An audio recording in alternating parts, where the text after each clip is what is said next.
in socializing us and in leading us to a world free of gender oppressions. This panel discussion is about mainly you, and supported by this panel. So I'm going to ask you to lead, and I will moderate. Before we start, I have two main ground rules.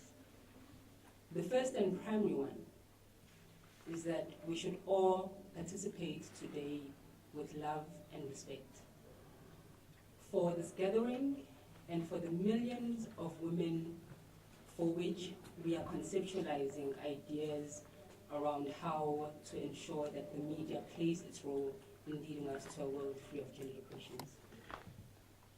The second one is I'm going to ask you to keep your phones on, but to keep them on silent or on vibrate. The reason for that is because this conversation is not limited to this room. We are opening up the conversation to millions of other South Africans and those who are outside the country. And therefore I'm inviting you, as we deliberate today, I'm going to invite you to please expand the conversation to your social media networks and your other friends. The GCIS has provided us with a hashtag to use for this, and it is hashtag GBV, as well as hashtag media ethics. So I'm inviting you to note that and to please use it throughout the day. Before we start, I'm going to ask us to please hold a moment of silence for all of the women who have been victims from the eras of Sarah Bachman, who was stolen from this land, up until the woman who's being abused and raped and killed as we speak. Thank you.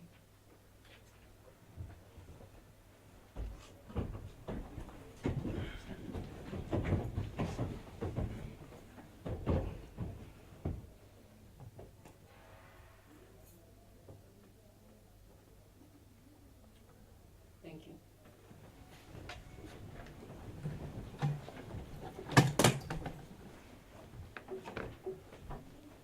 I'm now going to ask the Deputy Minister of Communications, Usisupingi Ekana, to join us and to provide for us the way forward via opening remarks.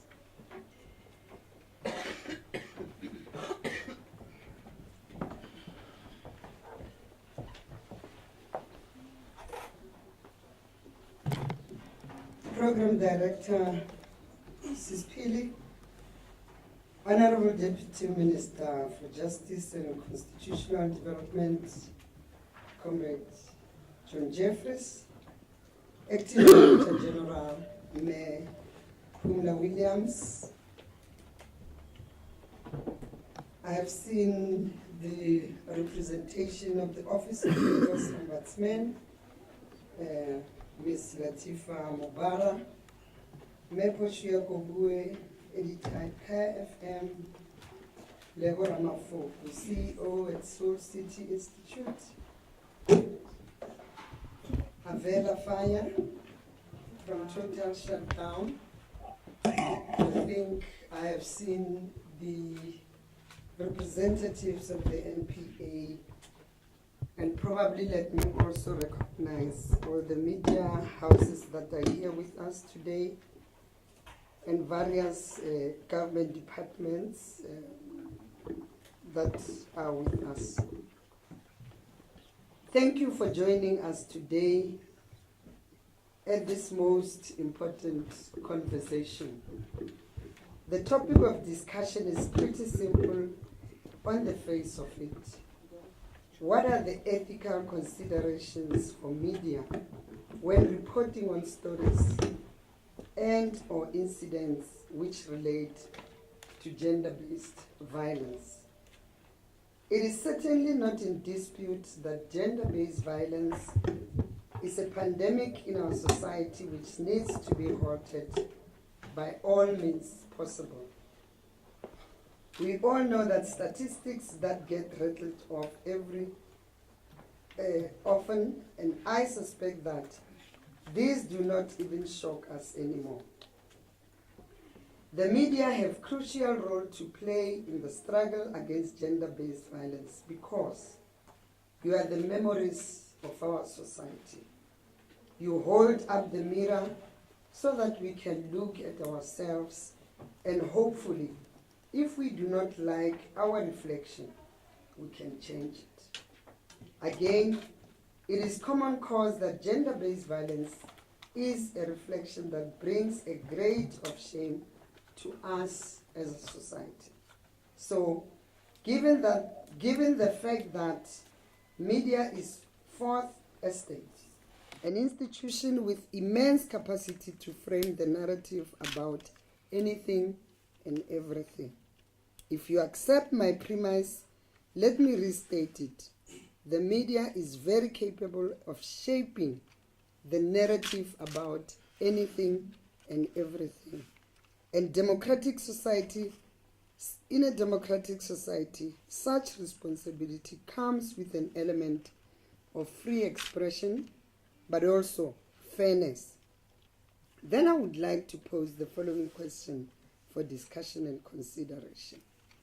To what extent does the media coverage curtail or abet gender-based violence?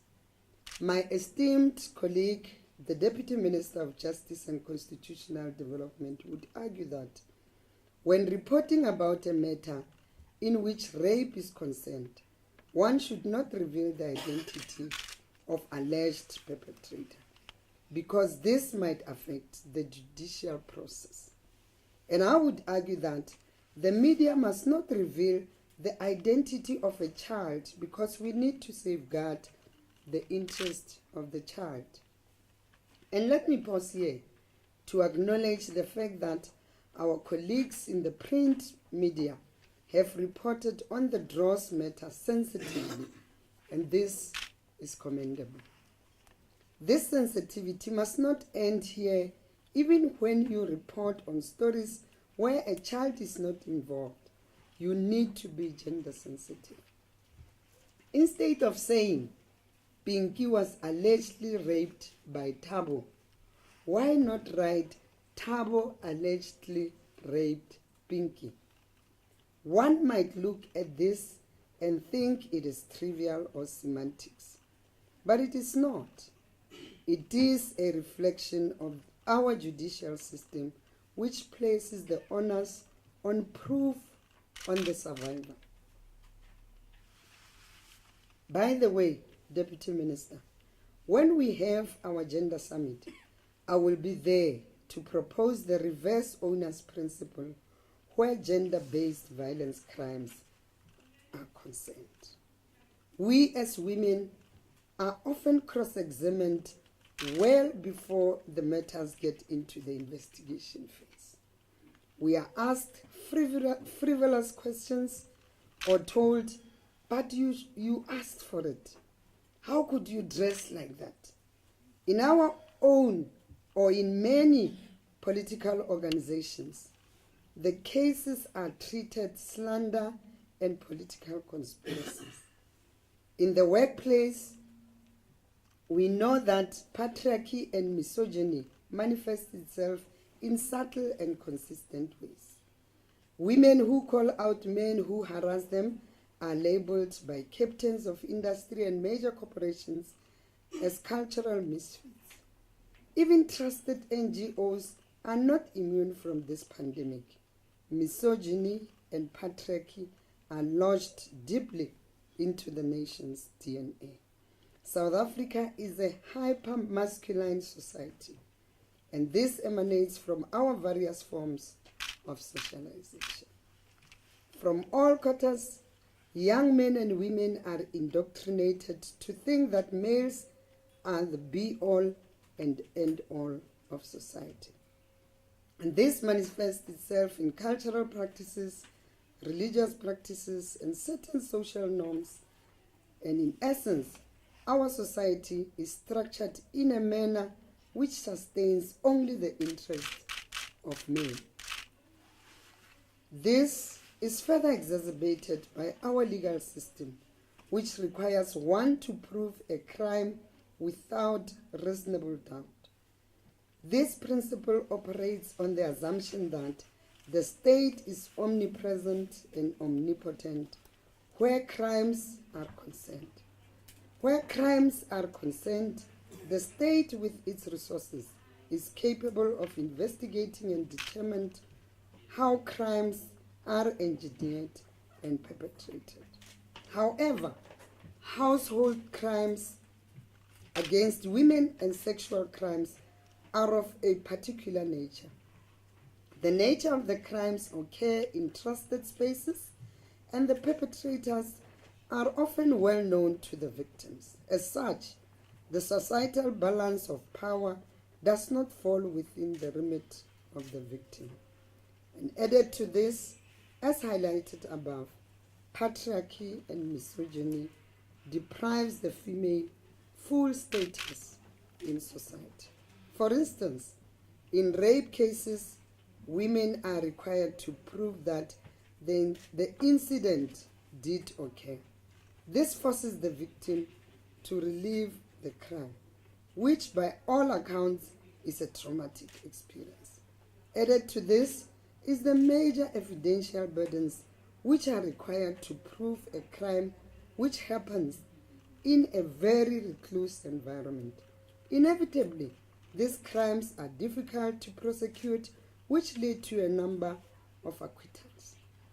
And these acquittals are not necessarily as a result of justice manifesting itself, but rather it emanates from the engendered societal norms. A large number of acquittals in rape cases serve to reinforce another unfounded rape myth, that women are vindictive and frequently lie about having given consent. And these myths further discourage victims from coming forward. To change this, it is convocable legal practice could we develop to protect women? How do we change the standard we rely on to ensure that justice for women will be pursued? In civil and labor law matters, the preponderance of probabilities standard has been used on a consistent basis to decide matters.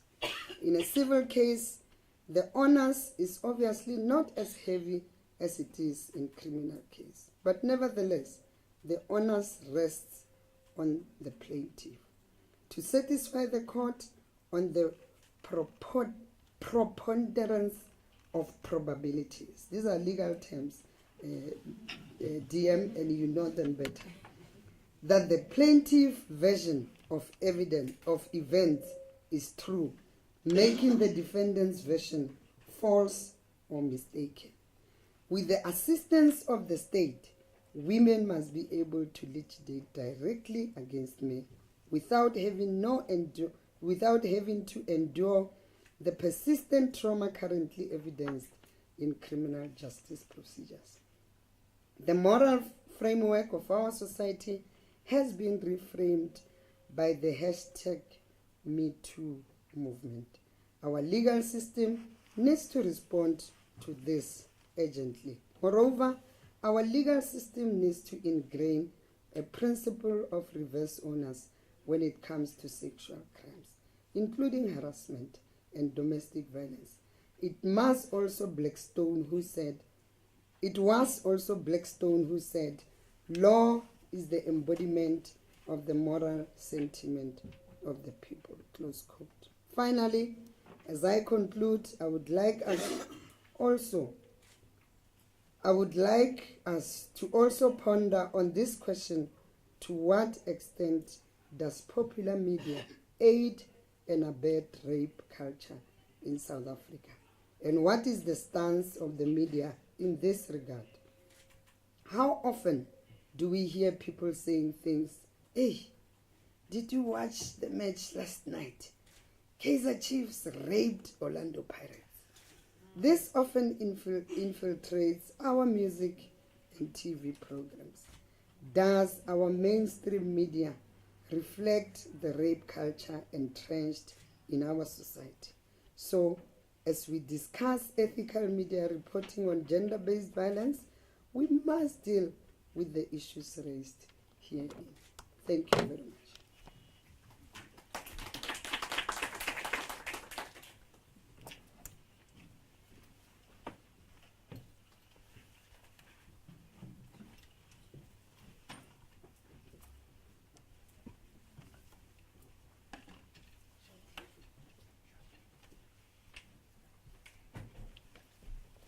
Comrade Diem, thank you. For those of you who are not aware of Deputy Minister Pinky Kekana, she comes from Bela Bela in Limpopo, and she's been involved as an activist since she was very, very young. Her early years were spent as a teacher in Bela Bela High School, yes? And she was elected to the provincial legislature of Limpopo in 1999 and re-elected again in 2009. She served on the executive as the executive mayor of Waterberg district and as an MEC for roads and transport, as well as an MEC for economic development, environment and tourism. She joined the National Assembly in 2014 and has been a member of various committees, including the Standing Committee on Finance, Defense, and the Ad Hoc Committee on the Filling of Vacancies in the Commission for Gender Equality. She's also the Secretary General of the Pan-Africanist Women's Organization, and I believe that this is the most important position that she holds. Because in this position, she's committed to ensuring that African women's voices are heard not just in South Africa and the continent, but throughout the globe. So, Deputy Minister, thank you very much for these opening remarks. They have definitely set the agenda going for today. At the center of it is the role of the media. Why do we have a media in society?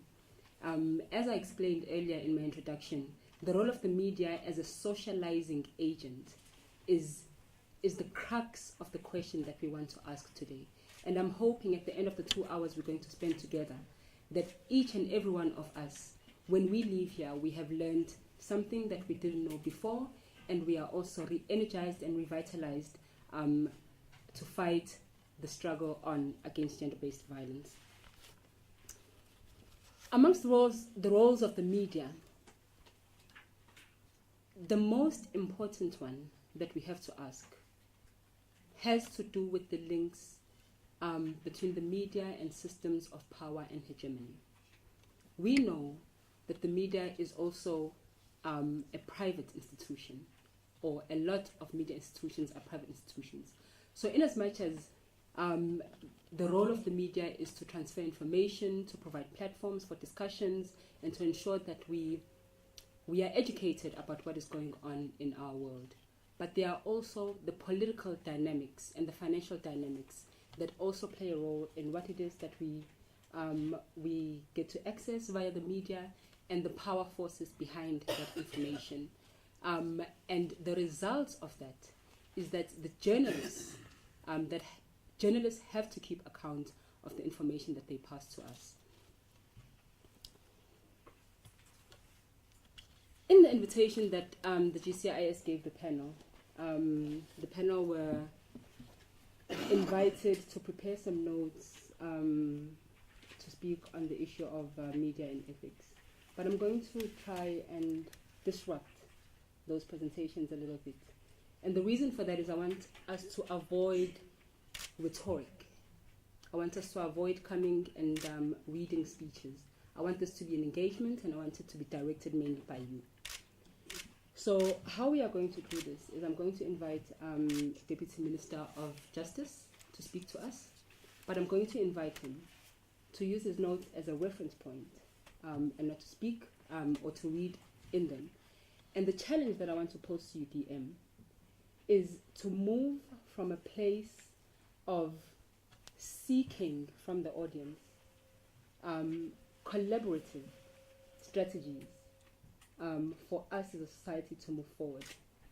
So the question that I want you to answer is, is actually a question that I want you to ask the audience. And that question is, the challenges faced by the Department of Justice can be assisted, or strength can be found in civil society and in the private sector. So in your address, I'm going to give you about 10 minutes to speak to us about the ways in which civil society and the private sector can assist in the challenges that the department faces. And the reason for this is because our constitutional framework is based on the idea that our society cannot transform until the state, the public sector, the civil society and the private sector come together and form strong alliances towards a transformative society. And it's for this reason, DM, that I invite you to come speak to us about ways in which the public sector and civil society can strengthen the work of the Department of Justice. Thank you. Maybe if I can just ask, do you want me to go up there, or do you want us to do it here? I know the media will be upset that we positioned everything there, but it may make it more of a discussion if I do it, if we all start doing it from down here. I mean, rather than coming up and then it looks like a speech. In fact, I would prefer that. Okay. Yeah. Apologies to the people who have to move all this stuff again. But firstly, just a disclaimer. 3 hours ago, I was still on an aeroplane flying in from Geneva, where I had to do the lead South Africa's presentation on its country report on the International Covenant on Economic, Social and Cultural Rights. So if I'm a little bit incoherent at times, that's because of that. It's also an interesting format in terms of usually I think when people come here and when people sit here at this table, it is we're sort of imparting information and then being questioned by the people sitting where you are. In a sense, you should be here as well, so that we from government can also question you on issues, because my understanding of the discussion is it's about media ethics. So it's about how the media behaves, particularly in the reporting of gender-based violence matters. Just maybe by way of background, or initially, not so much about the media, but in terms of the prosecution of sexual offences, particularly, that as with any matter, the accused is innocent until proven guilty. That is the sort of constitutional principle of criminal law. So it is up to the state to prove that the accused is guilty. We have taken measures to try and ameliorate secondary victimization, particularly in sexual offences matters. And so at the level of the regional courts, where most of the sexual offences matters get heard, there are sexual offences courts, which are specialised courts as far as facilities to try and prevent secondary victimization. The witness, the survivor of rape, can give evidence in another room where she doesn't have to see the accused, and that is relayed to the court through closed circuit television. There are intermediaries through whom the questioning can take place, which is particularly important when the witness is a child, and a courtroom scenario may be quite different and quite foreign to them. And other means to try and also ensure that the victim, the survivor, doesn't have to see, even outside the court, the person that has been accused.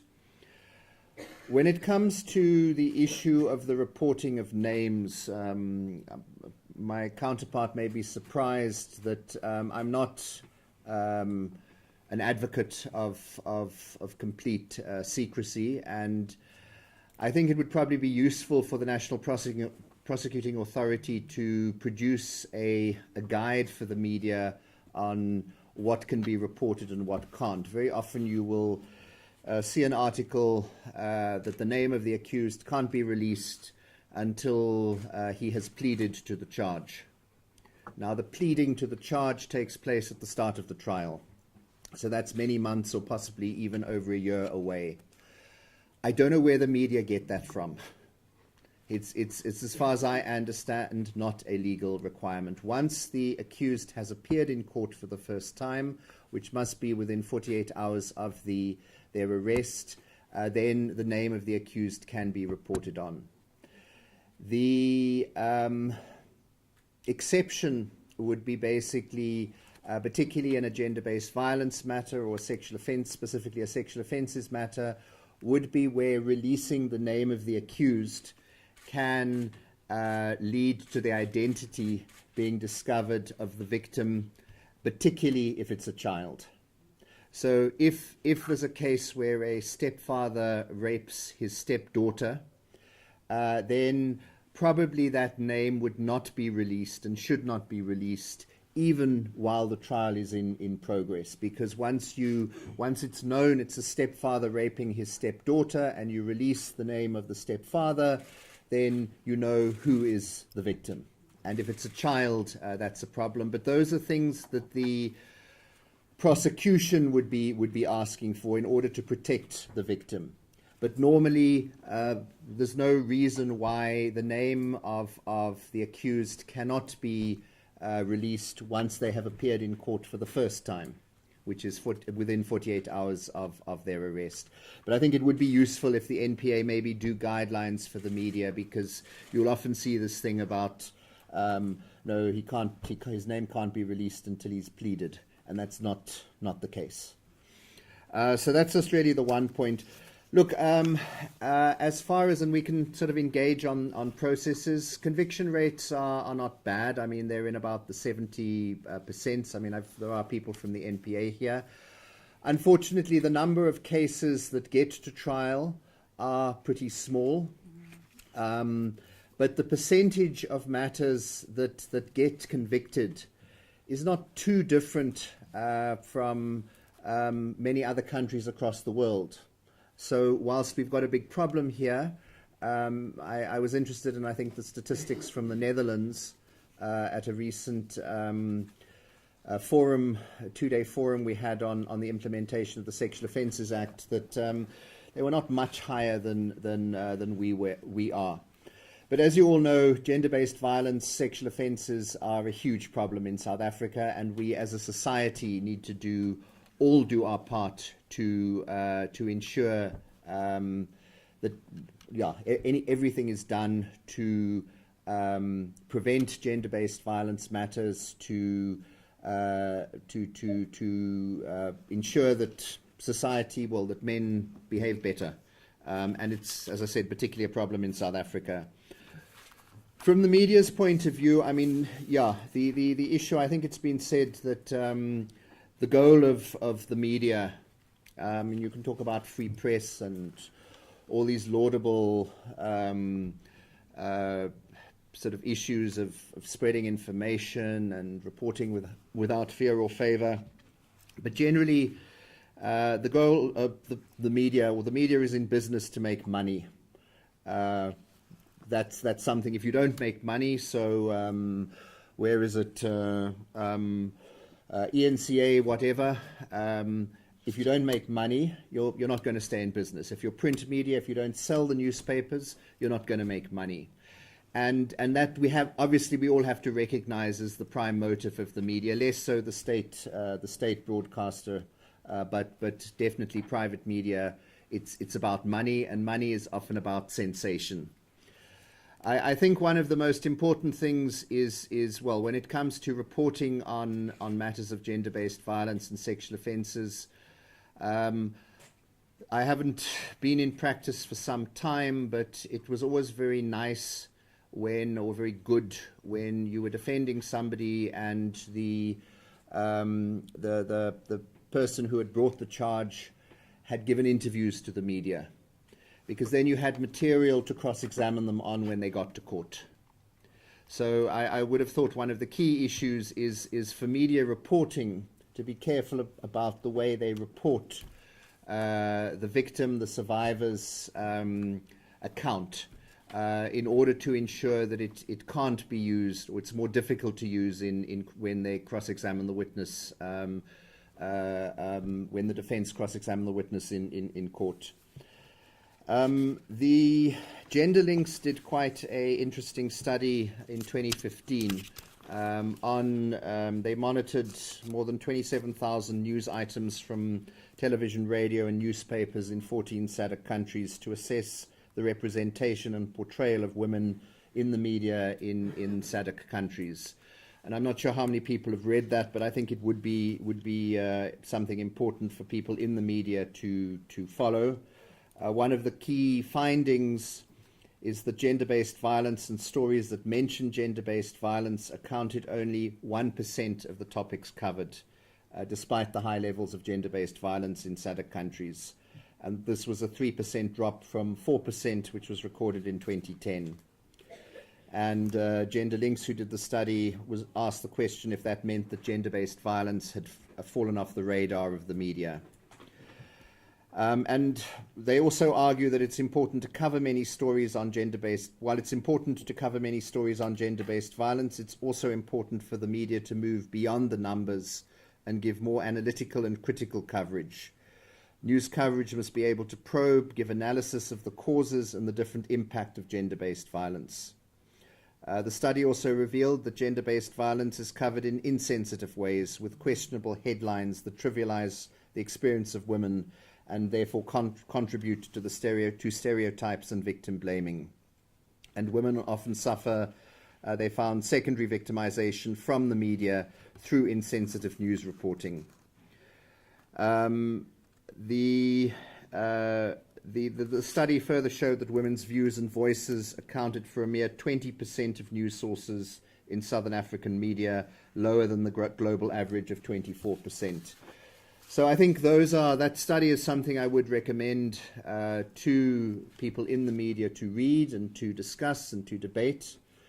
But really, I think the key issue, and it's probably, I'm going to be closing off now, so it's probably shorter than the 10 minutes, but I'm happy to engage in discussion on the matter. This is a scourge in our society.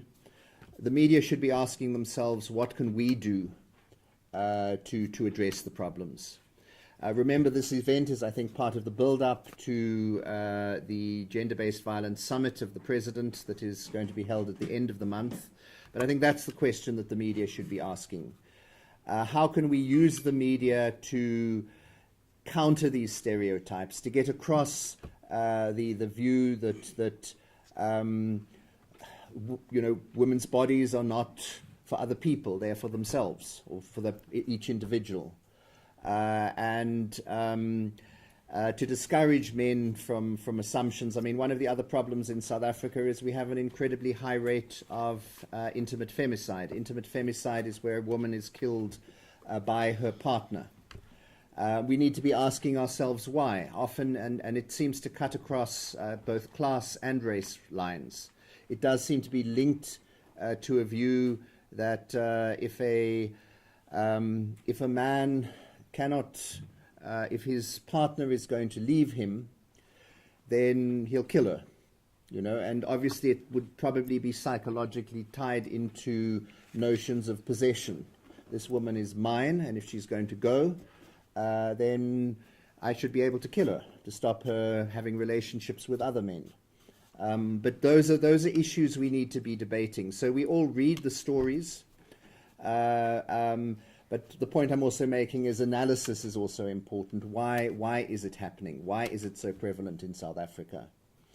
When it comes to reporting on the survivor, on the victim, to be sensitive, to counter this need to sensationalize the story as much as possible, and also to remember that this victim, the survivor, is hopefully going to be giving evidence in court at some stage, and not to provide too comprehensive an account, which then may endanger her testimony in court, where she gives a testimony in court, and then the defense pick up the newspaper article or play the video of the interview with her, and then say, but you said that to the journalist in the newspaper interview.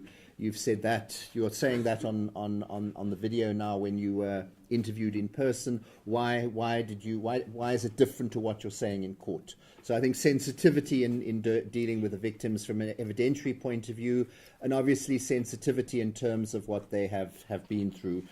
I think let me stop there, and hopefully other matters can come up in the discussions. Thank you. Yeah, thank you very much. Thank you for sticking to time. I hope that other panelists follow suit. Yeah, the important point you have touched on is the intersection between the law and the media, and how it plays out in the victimization and at times the secondary victimization of victims of gender-based violence. Now, in South Africa, we cannot speak of the intersection between the law and the media without going back to Mamuni Madikizela Mandela, whose birthday we celebrated last month. Her story is the story of the use of the media and the law in the ways that society reproduces and sustains ideas about what it means to be a black woman, to be an African woman, and to be a leader in that subjective position. And this point speaks to the idea of power and the media as a capitalist institution at most. Now, once we start to speak about capitalism, we cannot not speak about the history of colonialism, the history of racism, issues of classism, and of course how they then intersect with issues of sexism. And our history is a history of a hierarchy of oppression, where African women are at the bottom of this hierarchy and white men are at the top of this hierarchy. We also know for a fact that private media institutions are owned in the majority by white men. What does this say? What does this historical link say about our capacity and our responsibility to the majority of victims of gender-based violence, which are African women? So this is a question that I want us to take from the DM and perhaps pose to Kubirama, who the DM made specific reference to the great work that GenderLinks has been doing. Kubirama, I haven't seen you in 10 years or more, so it's really good to see you. Welcome. Thank you very much for the work that GenderLinks has been doing, and I'm hoping that you can enhance this conversation. Thank you. Thank you so much. Thank you, Minister, for the endorsement. Good to see someone reads those reports. I want to start with two examples. I read this on a website. A 20-year-old man allegedly raped a little girl in a bathroom at Dross in Silverton, Pretoria on Saturday. Would you let your child go to the bathroom alone? Yes or no? Jacaranda FM. Then on the Daily Mavericks website, to all the to denialists who still won't listen, white men do rape. By the sort of slightly shocked silence. Those two headlines, I think, speak volumes about what we should not be doing. First, the first survey places the responsibility of that rape on parents. Not on the person who actually alleged rapist, but on parents. That often happens when kids are in violent situations. Where were the parents? What were the parents doing? So I think it points to a very important consideration in media ethics. What questions do we ask? Similarly, that headline about white men do rape, it's a very complex issue and sparked a massive debate on all social media about the need to name the rapist because he was white. For me, that was fundamentally problematic. I don't actually care about the race of the rapist. And it became, it almost devolved into this debate about, because the person was white, he has a higher responsibility not to rape. But of course, all of that started to unfold. He needed a psychiatric evaluation. All of those things were absolute nonsense. Whatever race you are, you should be treated the same if you're accused of a particular crime. So that, those kinds of media language and the way we use it is so powerful. Deputy Minister, you used the word rape culture. I've been asked the question, what can we do about the rape culture? And my first response is, what is that? There is no such thing. What is a rape culture? If we keep using it, we legitimize it. We make it real. There is no such thing as a rape culture. We have very high levels of rape. It's a massive problem. We need to address it. But it's not a culture. I refuse for that to be the legacy for my children and future generations. No. So, language, framing, the narrative. I don't work in government, so I suppose I have a little bit more freedom to say a few things. So, whose stories are we telling? I got messages. Stand up for Saida.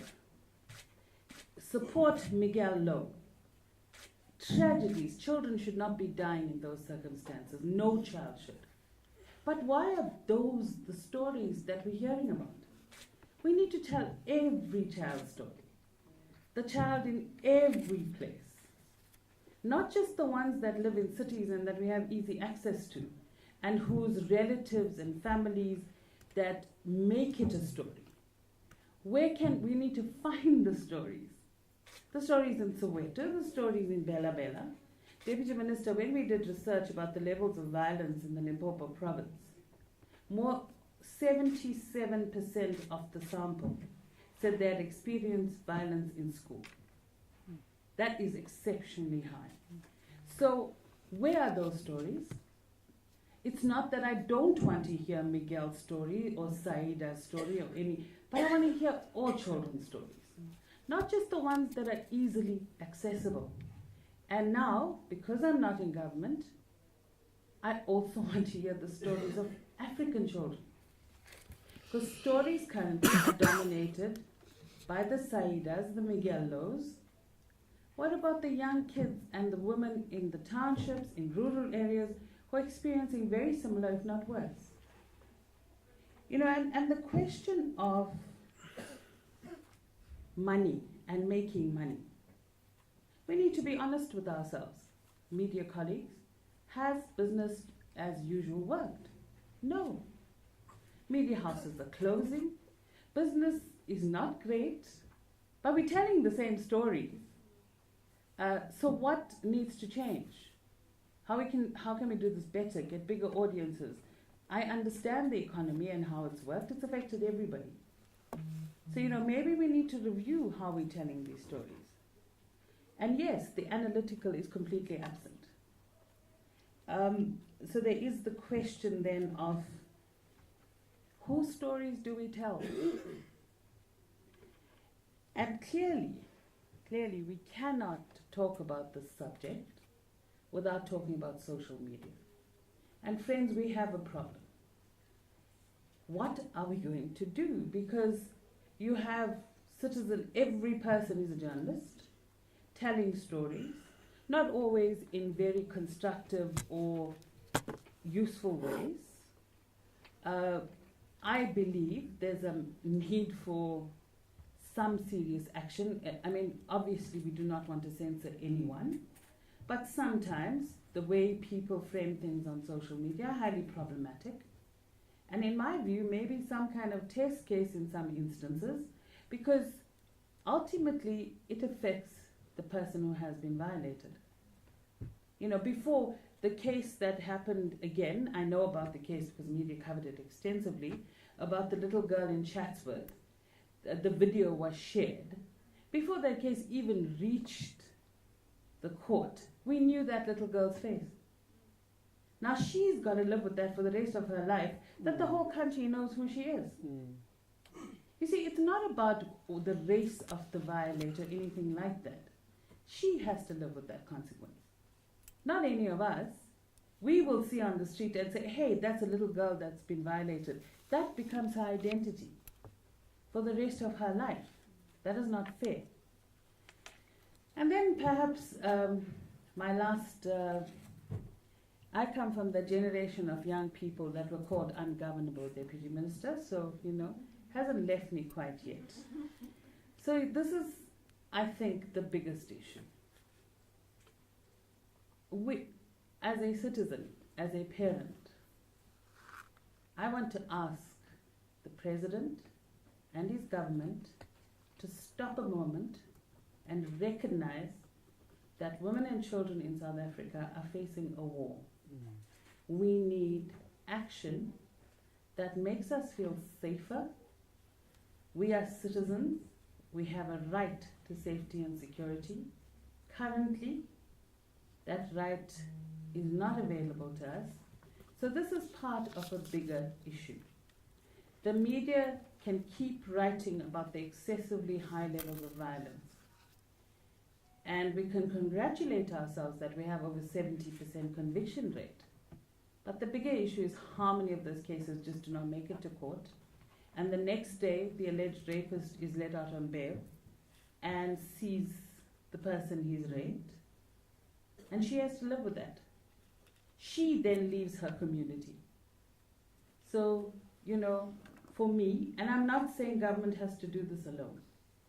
I'm saying we need to go back to the drawing board. We've done so many things. Levels of violence has not gone down. We know this. So let's sit together collectively and figure out how we can reduce the levels of violence in a way that the citizens of this country start to feel safe again.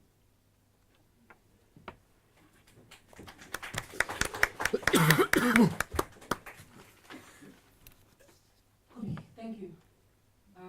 It is indeed a war. I was in a discussion with some colleagues a couple of days ago, and we were discussing the idea of anger amongst women. And this is a historical problem. There are people on one side who will argue that women, particularly feminists, should not be angry. In fact, patriarchal systems use the idea of anger against feminists. They say, you are too angry, you people, that's the problem. Wow. But how does one not become angry? Aren't wars fueled by anger? Should women not be angry at what's going on? Black scholar James Baldwin once said of the American situation that to be black and American and conscious is to be in a constant state of rage. Now, I'm calling on all of us. If you are not already angry at what's going on, please re-evaluate your priorities. We are in a state of war, and we need to rethink our strategies. We obviously have been doing something wrong. Amongst the many things we are doing right, we've gotten our laws right, we sit down and have discussions,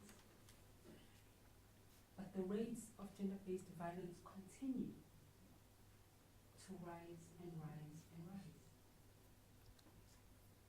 I'm going to do things a bit differently. We have copies of the program. You probably see that I'm going to let all the speakers speak and then give you a chance to ask questions. But let's not do it that way. Kubi has mentioned social media. And she's asked, what are we going to do, guys? So I'm going to give the opportunity for two members of our audience to perhaps give us their ideas of what it is that we need to do. Anyone? I see Kumeza. Anyone on the right? Anyone with any ideas about what it is that we need to do about the dire state of our media fraternity, particularly social media? So I see a hand in the back. So I'm going to start with you at the back, and then I'm going to come back to you, Kumeza. Do we have a roving mic?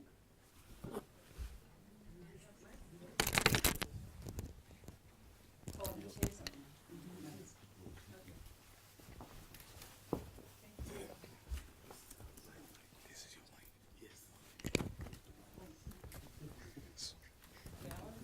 Okay. Good afternoon, friends from the media and colleagues. My name is William Amakeke. I'm head of communication at the National Constitution Authority.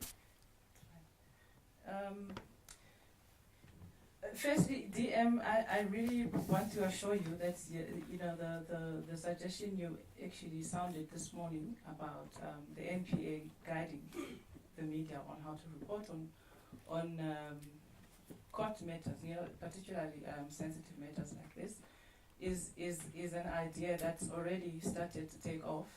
I've had some discussions with members of SANEF, so we will certainly take that across, because it's an issue that also disturbs us in how then our cases fall or stand depending on how the media is reported on them. So we've got a huge stake on making sure that media actually reports on this. Look, what we've discussed, especially around this case that's in the media right now, that everybody knows about, the Dross rapist case, is how legislation also actually needs to keep up. Because the issue we have right now is, I know many media journalists that I've spoken to have made a commitment to report sensitively. Many of them have actually called us to check, is this the right way? Are we doing it right? Which I really commend. But there's the issue of the social media that we really need to also be aware of, and I don't know how we can bring that into legislation. I think maybe that's something that we need to work into our legislative process as we go along, because that is where the biggest problems are in terms of how, the video that went viral wasn't issued by any media person, but it just went viral because something happened and somebody was there with a phone and they took a video, and the next thing, the entire media must now catch up and try and work around reporting on that. So I think legislation is a very important issue that needs to keep up with how society is developing and how things are happening, especially around social media. Thank you. Thank you, Sisi. Kumeza? Thank you, Pilile. My name is Pumeza Mafani from the Department of Women.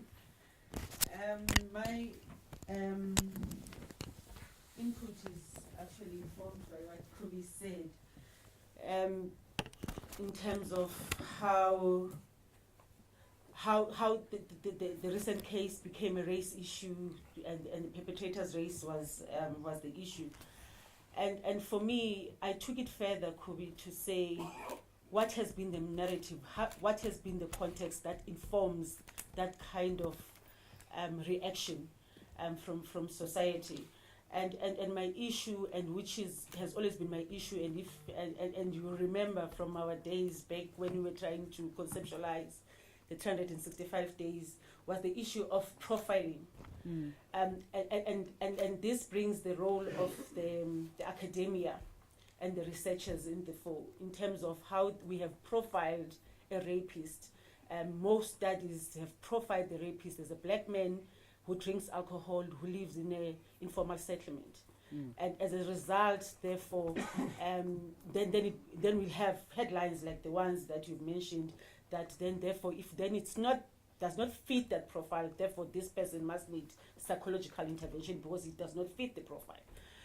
So how then do we make sure that we have a in fact, we concentrate on the right profiling. If we need to include psychologists and psychiatrists, let's do that so that we can begin to have meaningful and effective prevention strategies so that we prevent more of these heinous crimes from happening. And my other point I wanted to make is the issue of NPA developing guidelines versus training for the media. Because it's another thing to make a commitment from the media to say we'll be sensitive if you don't understand the social context in which these things happen. So while the guidelines are a good idea, I'll actually recommend that we also couple that with training. And I know the NPA has done social context training for service providers, including prosecutors. How do we then make sure that that kind of training is extended to the media so that they understand why? Because conversation like this, we don't have all the media houses here, and some of them might miss some of the issues we are sharing here. So how to make this an ongoing kind of training for media so that they become, and probably even part of the internships or even part of the curriculum for journalists in universities, how to make sure that there is a conscious socialization of journalists per se in how they understand social issues. Thank you. Thank you, Kumara.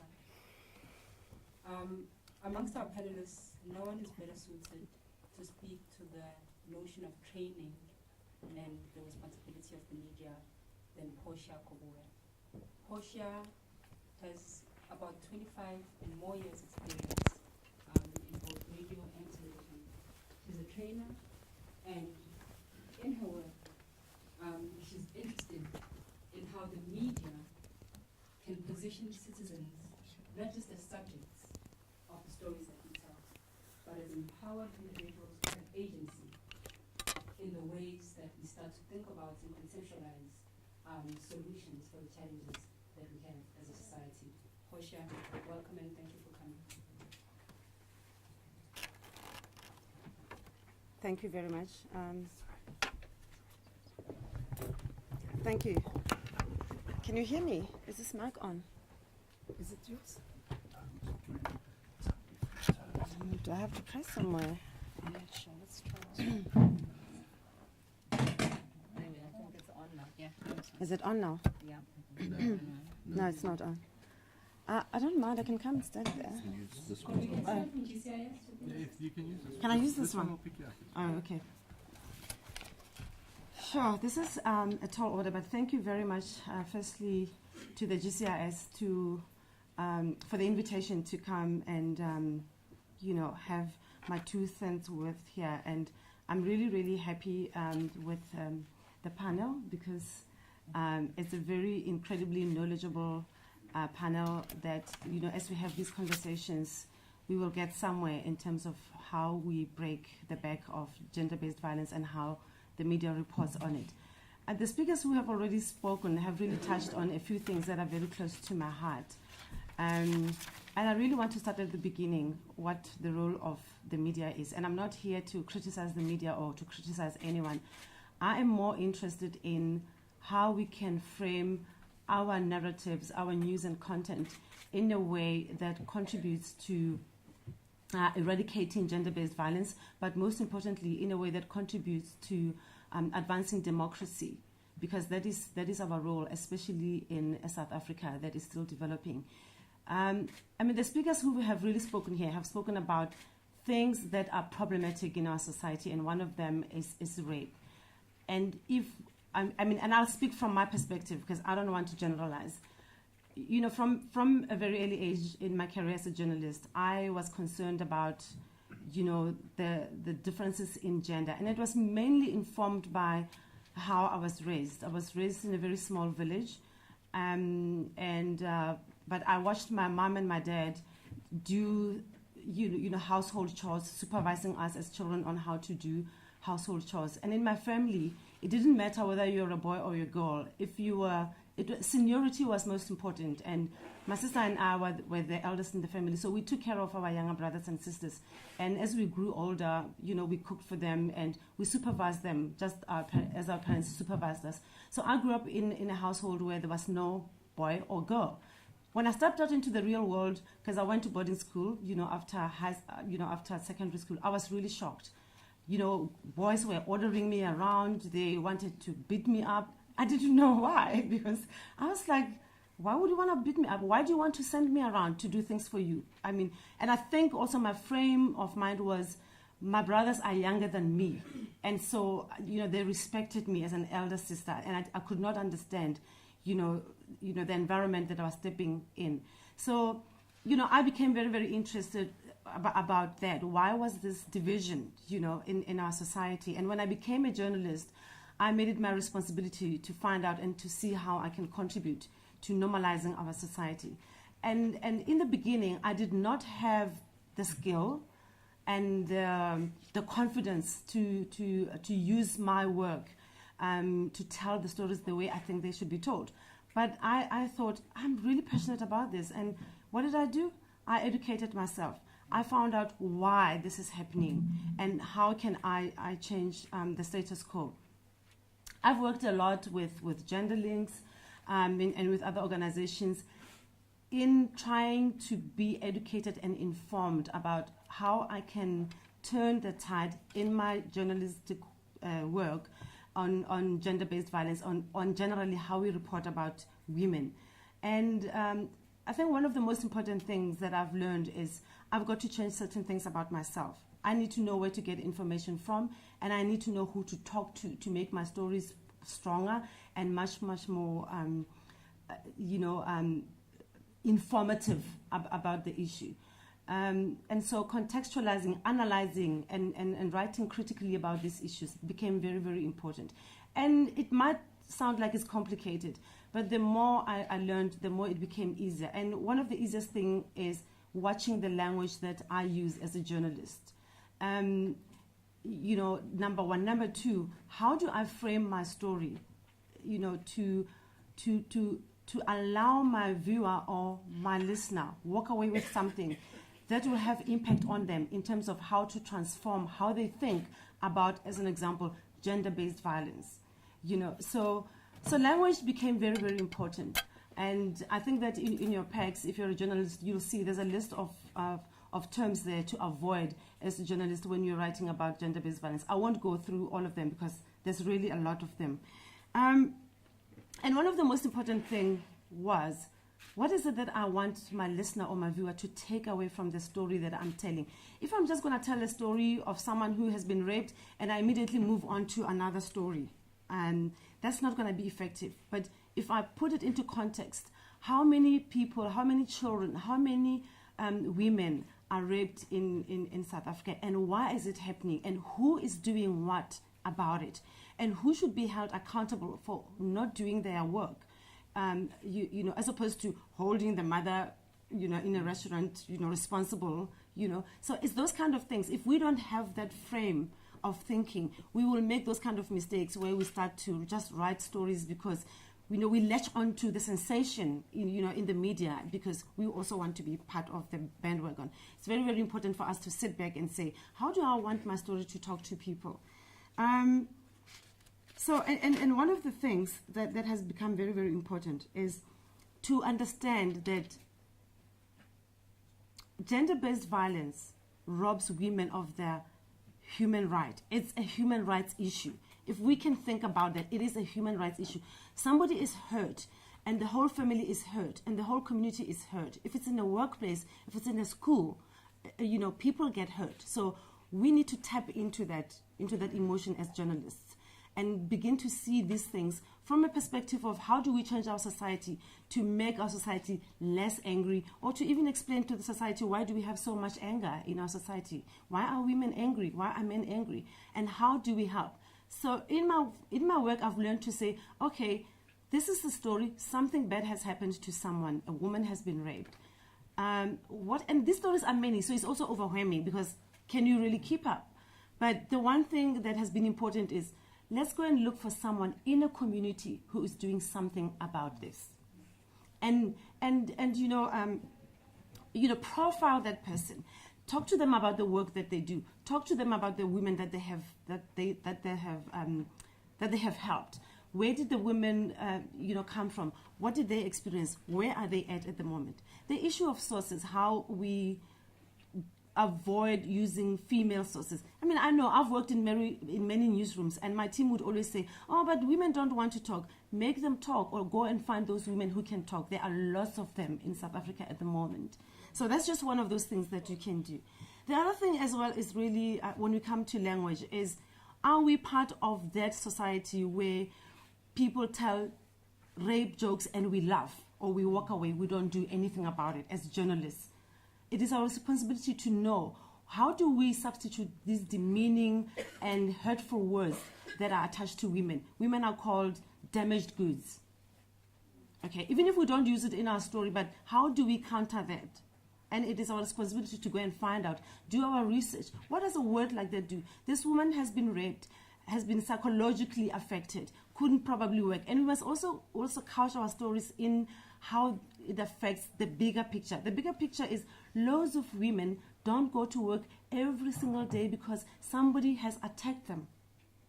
They have to go to hospital and sit the whole day on a hospital on a bench in the hospital, or they have to be home. They can't even look after their children, or they can't even go to work. They might lose their jobs because somebody attacked them. If we don't bring that into our audiences, we are failing our audiences, and we will battle to transform, or to be part of that transforming South Africa. I also want to talk about, I do understand that we work in a media space where, our employers are there to make money. Media is a business. But that doesn't stop us from thinking creatively about how, even as we stick to what we are supposed to report in terms of what our media houses expect us to do, but we can go a little bit further.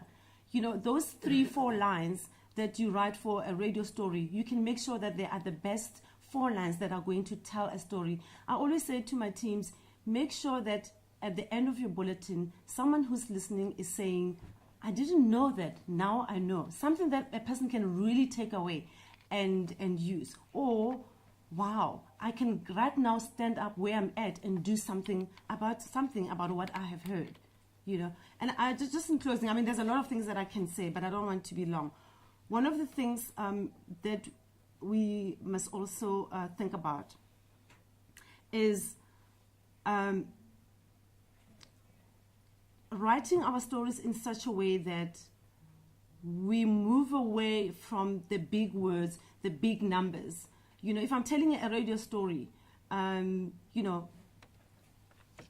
6 million people in South Africa live with HIV. And then I throw in another number. By the time I come to line number 4, I haven't told anyone anything except that I have probably scared a lot of people. But if I told people that there's treatment, if I told people that young women between the ages of 15 and 24 are the most vulnerable, and why are they vulnerable? On World AIDS Day, do we want to say, in a radio news story, if I were to say, Minister Aaron Motsoaledi is in Durban for a World AIDS Conference. 500,000 people are in Durban to the conference. By the time I get to line 4, I didn't tell anyone anything about HIV, and I'm not telling them. So that mother who is in a taxi to work is not getting that information about how she can talk to her 16-year-old daughter or even 16-year-old son about protection, about rape, about anything. So it becomes very, very important for us to really think about what we are putting out there, because in a lot of communities, especially radio and television, people rely on us for those stories. So our stories really have to teach people something so that they can make informed choices, or they can go somewhere to find help, or they can say, okay, now I didn't know about this, I can go or these are my rights, and this is how I can access my rights or demand my rights. just in closing, Pilile, you mentioned that I'm concerned about citizen participation in a democracy. You know, I was on a fellowship where I learned and found ways of how to make sure that in my storytelling, in my content, I reflect on citizen participation. And part of the premise was that citizens are always engaged with problems in a democracy, in communities. We don't go and find them. We need to find them more often than only when they are throwing stones and burning stuff and up in arms.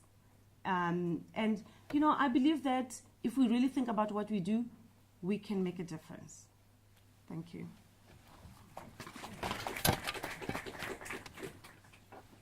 Thank you, Portia. For the majority of the day, we spoke a lot about power and the power that the media holds and the control that it holds and the responsibility of that power. I think what you've done, Portia, is move this discussion towards agency.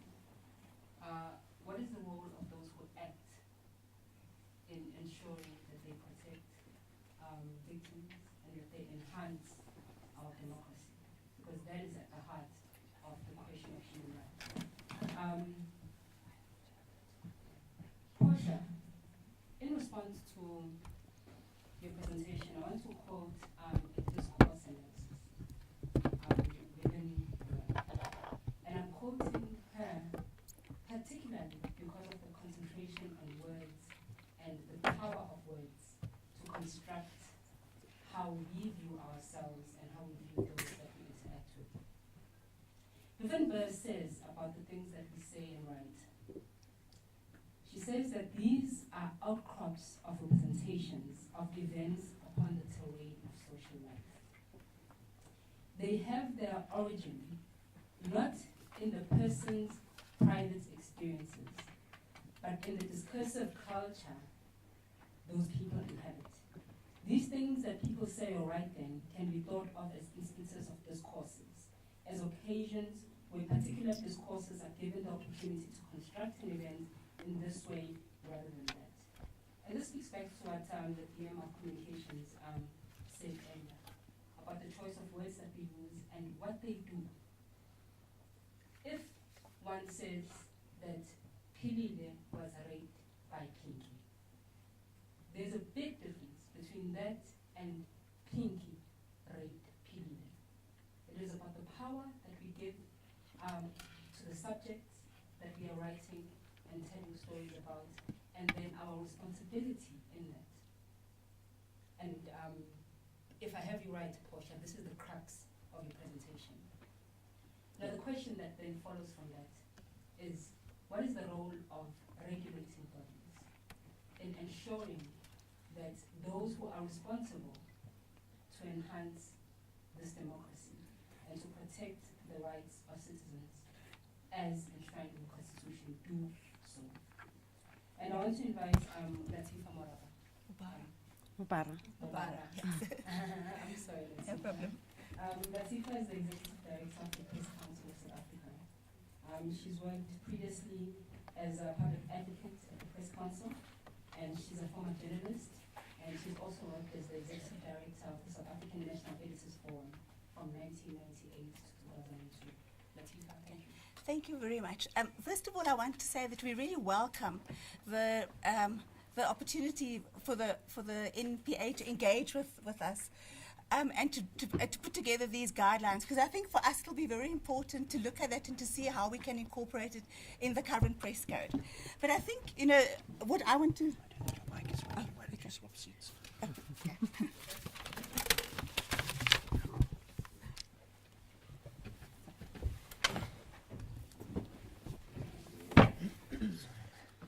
Okay, I think what I want to focus on is the kind of ethical considerations of media coverage. But I think before I start, I want to just say a few truths about gender-based violence. One is that it is brutal, and it is a manifestation of unequal power relations. It can affect anyone, and it does not discriminate. It cuts across class, gender, and age. There is no such thing as corrective rape. It is just rape. It can happen anywhere, in classrooms, at university campuses, in the safety of our homes, in restaurant toilets, and in clubs. And it's not about what you wear, where you socialize, or who you socialize with. And just some of the misconceptions. Poverty and conflict are the cause of attacks on women. This is not the case. All survivors cry or are emotional. And I think one just needs to look at what happened during the kind of hearings with Kavanagh. And if one looked at the way Professor Ford held herself, and there was a lot of debate afterwards about whether she behaved, shouldn't she have been a bit more emotional, because he was clearly very emotional. But perpetrators of violence are monsters or sick. Sexual assault is committed by strangers. So how does the media then address the gender-based violence, physical, psychological, economic and sexual violence, so that we can protect the survivors and also ensure that we ultimately educate our audiences and foster social change? The current Press Council speaks to these ethical considerations. It requires that journalists produce balanced, accurate reports that do not cause unnecessary harm, that they deal with issues sensitively, and that they reflect a diversity of voices, and that they do not name the survivors of sexual violence without their permission. But I do think there's a need to kind of flesh it out a little bit. So I'm just going to give you a few kind of guidelines. One of it is that one must always assess the dangers for sources. And here it's very important that we ensure that the story does not put the victim at further risk. So extra care must be taken to protect the survivors. Survivors should be told when the story will appear, in what way the story will appear, and journalists should assess whether the survivors are actually aware and ready for the publicity that may follow afterwards, because it invariably does. It is important that journalists obtain informed consent, and this is such an important thing, because survivors need to be made aware of the impact of that reportage on their lives, not only, not only soon, immediately afterwards, but for years to come. And also that of their families and the community. Just because we can publish does not mean that we should. The issue of accuracy. It's important to get the facts right and to tell it like it is. While interviews should be conducted in a sensitive manner, the reporting should be factually correct. Journalists should have an understanding of the legal processes, and I think that's why this idea of the NPA's guidelines will be very useful. The use of language is also important, and journalists should guard against the use of euphemistic language. The rapist did not have his way with her, he raped her. Journalists should not downplay the severity of the assault, and they should use language that describes sexual violence as violence, not as sex.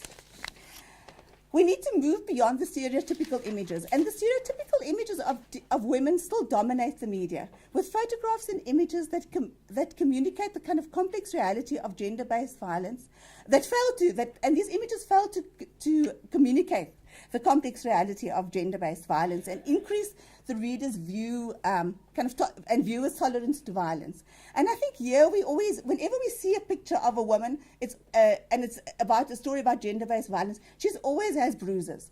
We definitely need to move away from that kind of imagery. We must not contribute to sexist views and stereotypes. Under no circumstances should journalists suggest that the survivor is to blame, and they should avoid dramatic language such as defenseless or subjected to a fate worse than death, as these pander to the stereotypes that women are gullible and weak. We must respect that women are diverse and that they deal with the recovery of rape in different ways. Some may cry and appear emotional. We should not judge. We need to tell the whole story and not be gratuitous. And here I say, this is very important, and it feeds into what the Deputy Minister of Justice was saying, that we mustn't glorify the details of rape. Facts should be limited to the bare minimum. We must put the event in context. We need to present the survivor as a human being, someone who had a life before the event and after the event. It's important to respect the privacy of the survivor, and we must be careful, and this is also a very important thing, not to include too many details that would lead the reader or the audiences to speculate on the identity of the survivor. And often we do that, we kind of put in some information, and then there's a huge speculation on social media about is it really this one or that, and I think that's something that we really do need to be very wary of, especially if the survivor wants to remain anonymous. We also need to make the perpetrator more visible. And here, this is quite an important thing. We must not refer to rapists as maniacs and monsters. They are no different from any other perpetrator of sexual violence. Okay? We must be wary of labeling the perpetrator as a family man or a star pupil, or use phrases that are likely to create the perception that the perpetrator is an unlikely rapist or abuser. Rapists and abusers come in all guises. They are priests, community leaders, politicians, etc. We need to provide information to support survivors, and often with media stories, we don't give enough information about where not only the reader, but also the survivor can seek help. And I think it's very important that when we do publish those stories, that we do include some information that readers and audience can have access to, where they can seek help. And this, I think, also follows on Portia's thing. This is the whole issue is about statistics. You know, it's so easy for us to bandy around statistics and screaming headlines. But the issue is it doesn't make a difference. Rape survivors are more than just statistics and banner headlines, and we need to be very careful of how we present that.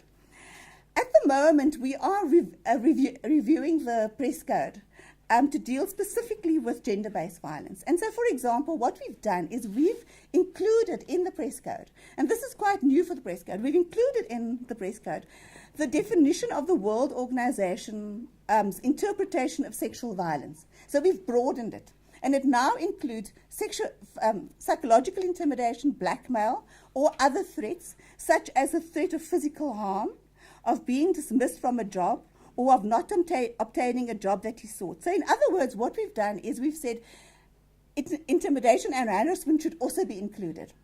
Okay, so that's the one thing. The other thing that we've done in response to the kind of Me Too campaign is that we've also included or beefed up the section that deals with the identification of sexual predators. So I'll just read to you quickly what the new version will say. Of course, it has to be approved. So if it is approved, it will only come into effect next year when the new code comes into effect. But this is really what it will say. So the media may not identify a person who has been charged with sexual abuse before he or she has appeared in court. However, the media may identify perpetrators of sexual abuse before such a charge has been laid, and then only if public interest in the disclosure outweighs the right and the interest of the affected person, and the media has given the accused person a right of reply, and information provided regarding the circumstances by an accuser is adequately detailed, and assessing the allegations holistically and in context, it is reasonable to conclude that the facts upon which the allegations are based appear to be true.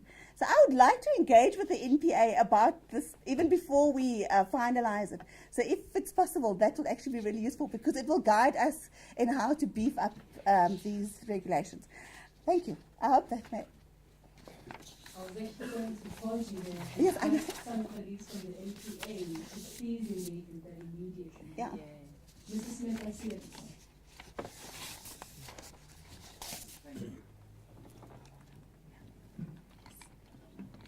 Thank you, Brady. Thank you for the presentation today. I mean, I must say what Ms. Kubirama said, I fully agree. Well spotted. And apart from the fact that you said that you're not the government, we want to place our honourable ministers on the spotlight saying that violence against women and children is a war in South Africa. I'm in government, I'm a soccer unit at the NPA, I do agree with the statement. It's a massive problem at the moment. I mean, the numbers that we're talking about, and I don't want to belabor the point that we shouldn't focus on numbers, but it's essential. If we're looking at about last year, we had 33,973 matters reported at our 55 Tudela care centres. Put that into context for sexual assault offences reported at the police, 50,108 for the previous financial year. We're talking about massive numbers here. And indeed so, as the Honourable Deputy Minister for Justice indicated, all of those cases do not end up in court because there are very reasons to it. Sometimes you're dealing with a non-identified alleged offender or a stranger rape. We have no idea who that offender is. The police has done their job to the T. There's no information available. It happens. In some instances, you will have people that will disappear. So you don't have a case that you can take to court. Or even worse, it was fully investigated, but your investigation is simply not enough to prove beyond a reasonable doubt. And another thing that we need to remember, as much as victims do have massive number of rights, and indeed they should have, enshrined by the Victims' Charter, an alleged offender also do have rights, as enshrined by the Constitution. There's something called a fair trial, which amongst others includes the right for cross-examination and for details to be revealed by the court by the discretion of the court or not. So the Deputy Minister for Justice, when he spoke about those specific sections, I mean section 153 talks about your in-camera proceedings, 154 about what information can be revealed in line with the Criminal Procedure Act, and then 335 top A about essential information, all to protect the victim also at the end of the day, which is essential for us to take note of. But what I want to focus on, and this is with all due respect, I mean, I've noticed in relation to the Dross matter, let's call it spade, 3 different versions by newspaper articles. It's problematic for us as the prosecution because it's a lot of massive information, with all due respect again to the process, to the defense counsel, as the Minister alluded to. Now you sit with the defense people, you sit with your witnesses, you don't know if those witnesses that have been interviewed by our colleagues at the media are necessarily the ones that the police will get statements from that you have to put up in court to testify. And you need to be aware of that. My call in that regard is responsible reporting by the media is essential. They play an immensely crucial role. That's why we want to be on board as the NPA, to also with them, together we can develop the necessary guidelines so that ultimately we don't lose out on the fact of that crucial reporting, but also protect the case and the victim in that regard. And then again, whether we like it or not, your alleged offender also needs to be protected. We might not like it, but it's enshrined by the Constitution. So we need to be sensible about that. So that for me is a crucial point. We need to focus on move away from insensitive news reportage, by which, as the Deputy Minister indicated, or one of the previous speakers, Portia I think mentioned it, where it can be linked to who the victim was. However, they did follow to the T by not identifying the alleged offender, but anybody that will know more or less who it is can clearly, easily pick up. And then as you correctly stated, Ms. Scooby, then that person will sit with that identification, often a victim, to be labeled for the rest of her life. What is it that we want to portray actually when we go forward? Responsible media reporting is essential, it goes without saying, but we need to hold hands together here to make sure that the public is also educated about what they need to know, how they can use the media to report these matters. I mean, ultimately, as the NPA, we're part of the reaction team. Remember, prevention is not our core function. Prosecution is our core function. But we need to be in the best position to take that case forward so that we can even have better prosecutions ultimately at the end of the day. And by 3 media versions on this particular case, it's problematic. I'm not saying anything more. The other reason why it's crucial, why we don't identify charges, is because remember at this stage, the prosecution is dominus litis. Once the case is fully investigated, only then can we make a call on what specific charges there might be. Remember, there was a request to get access to the cell phone of this particular alleged offender. There's a reason behind it, because there might be possession of child pornography, which is an essential, crucial charge that we will have to add. But we can only do it if it was fully investigated.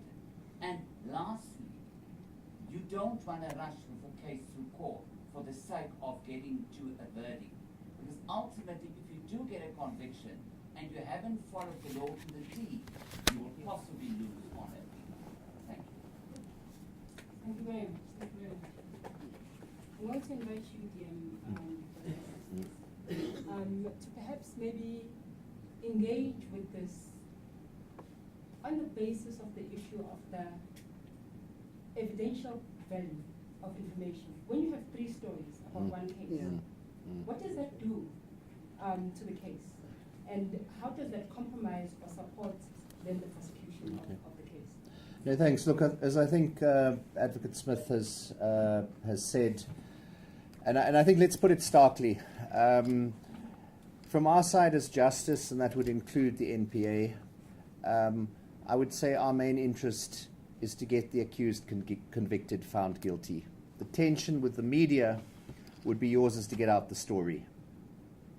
And the trial will take place later. You want to get the story, you want to sell the newspaper, let's say, for the print media. So that's the tension. I did allude earlier to the issues of how useful for the defense a version is from the victim, the survivor, or any other witness. I'm not sure, though, I would have thought that the age of social media and the fact that most people or many people have got cameras or video cameras on their cell phones would help the NPA in terms of, as long as they're recording the accused or the suspect, not the so that Dross video, I would have thought would have been useful or would be useful. Obviously, to lead that into evidence, you can't just play it. You've got to get the person who took it. So there's also that side of things. But equally, if bystanders have started to interview witnesses for the state who are going to be helping build the case against the accused, those videotapes are not going to be helpful. Well, they will be destructive. So you've got that kind of balance. But I think let's just sort of call a spade, and the state's interest is a conviction. The media's interest is getting out the story. And I think the appeal would be to be as sensitive as possible, and in particular be careful around causing problems by putting a version that a witness or the victim's survivor can get cross-examined on in court. I mean, we all know that if you speak to somebody after a traumatic event has happened, they're going to be probably confused. So what they say and what they remember later when they've settled down may be different. And you don't want the confused version coming before the court. So, yeah, I just sort of wanted to play that, but we'll say that. But maybe just to say, well, one other point was just in terms of the use of material, of what information you give. The print media are quite good when it comes to reporting on suicide matters. You will print the number of numbers that can be phoned by people who are depressed or thinking of suicide. The Department of Social Development has a gender-based violence number that people can phone. It's apparently won, I think, a international award. My appeal to the print media is when you report on gender-based violence, please put that number at the end of the story, as is done with the depression numbers. And then I think the main thing is, when Latifa moved, she left behind her Reporting the Courts booklet, which is from 2006. That's pre-Sexual Offences Act, in fact. It needs to be updated. There's a lot of inaccuracies. It's produced by SANEF, so it's a very SANEF. It's a very good idea, but it needs to be updated. And I do think, and the media need to be saying what their needs are, we do need to look at better education of journalists who are reporting on these matters.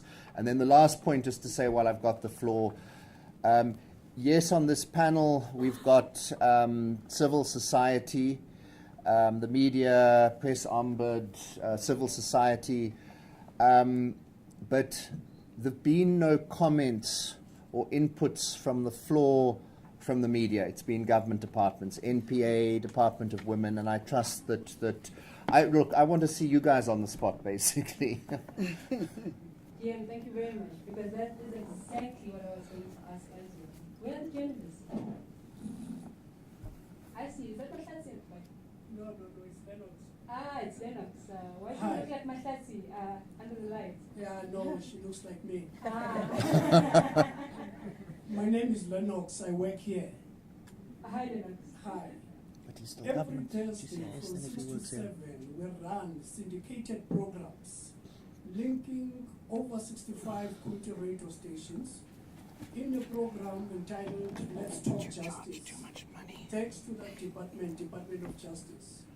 It has been funding these programs for a period of 4 years now. Over 10 million rands is spent during this series.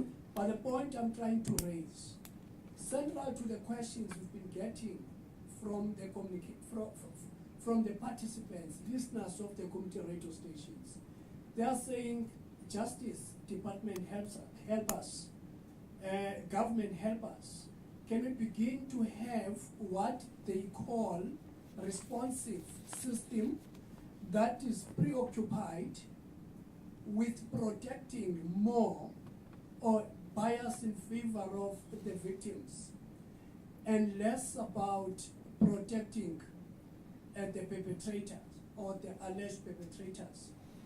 Because from time to time, they say to us, we get the sense, people want to balance these rights, the rights of the perpetrators and the rights of the victim. That's why when people are prefacing whatever they want to say, they will say, remember, even the victims have rights. People are saying, let us be proactive in terms of coming with something that almost is having elements of positive discrimination. That even though we know these people are having rights, I'm talking the perpetrators, but we are preoccupied now with the rights of the victims. People are saying this, and I'm sure the great minds in the Justice Department and the government can formulate and come with something that talks to that. Talking about the journalists, you see, poor journalists, they are working for institutions that have Bibles. If they do not subscribe to what is represented by those institutions, they will lose their jobs the following day. Meaning that a successful journalist will be the one that will be better able to articulate the mandate and the principles of the institutions that they work for. So to engage and talk with individual journalists, it's almost wasting time. We need to find a way of engaging institutions, the organizations that these journalists are working for. No one is beyond or above their institutions. They will lose their jobs immediately. Thank you. Thank you, Lennox. You know the point you are making.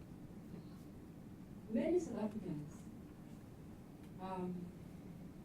when they think of the idea of feminists within the state, they say that feminists within the state can never change the state because the state is inherently patriarchal and the individuals who are bureaucrats within the state will not do it until you change the feminist core of the institution. Unless you change that, patriarchal core of the institution, the individuals in it are not going to do it. And I guess this is the point you're trying to make about journalists. But I want the journalists who are not employed by the state to respond to what Lennox is saying. Is this true? Do you not have the power to change the narratives as inscribed by the constitutions of your own institutions? Are there journalists in this room? While they're still thinking, Pili? Oh, I thought they don't want. They don't. If I'll give you some time to think about this. But I also see a lot of you must be wondering, I hope she doesn't forget Lebo. No, I haven't. They say you must save the best for us.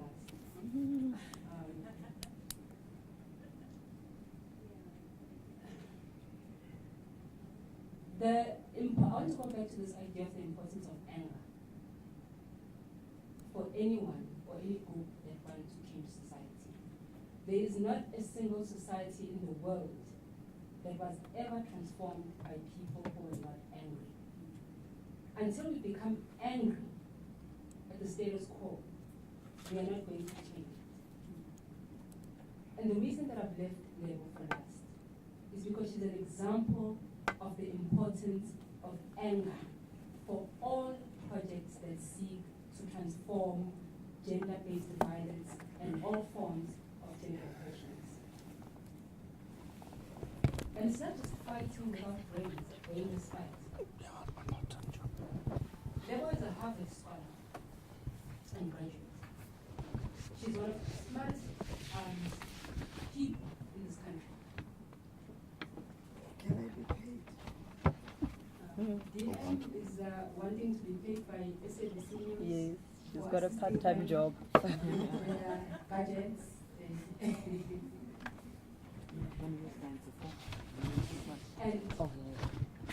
it is for this reason that I've left Labour for Next.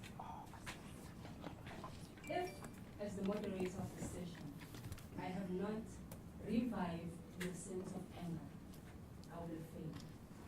And I trust that they will assist me. Labour, over to you. Wow, I hope I deliver on the promises made.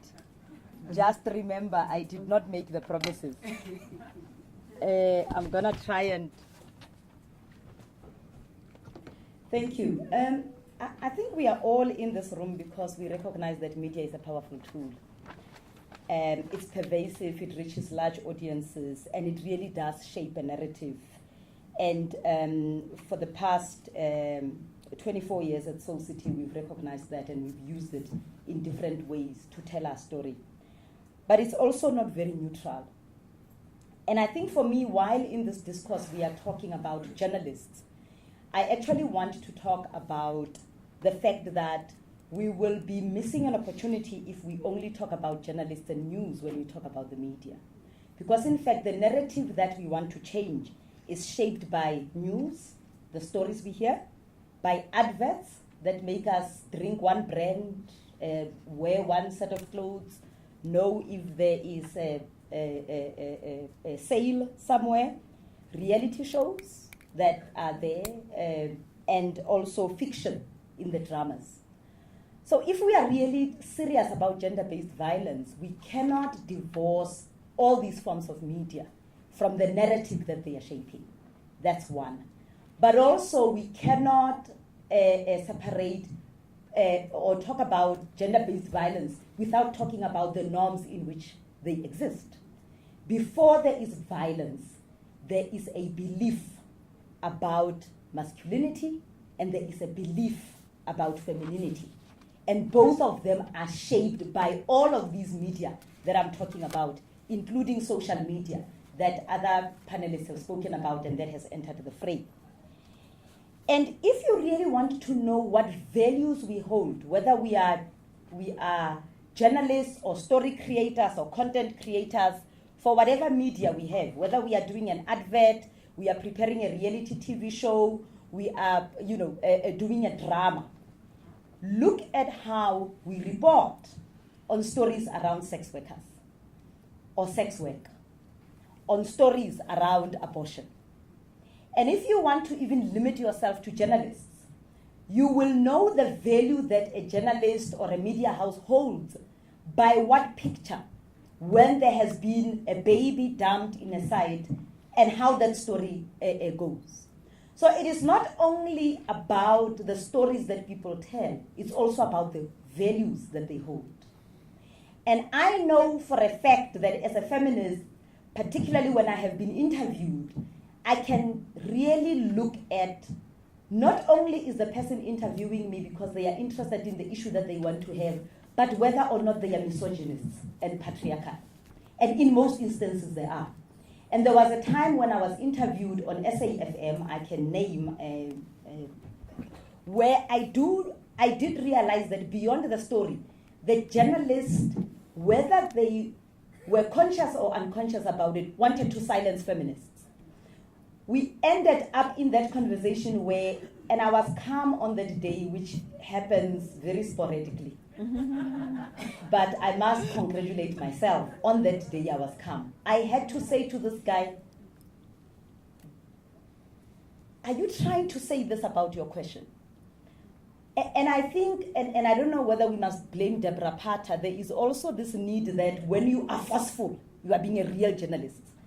even if you are spewing misogyny, patriarchy, and hot air, because the issue was so nonsensical and that's why I'm congratulating myself about my conduct that day, that the nicest way, which does not happen all the time, I had to do was to rephrase and try and say, okay, is this what you are trying to say?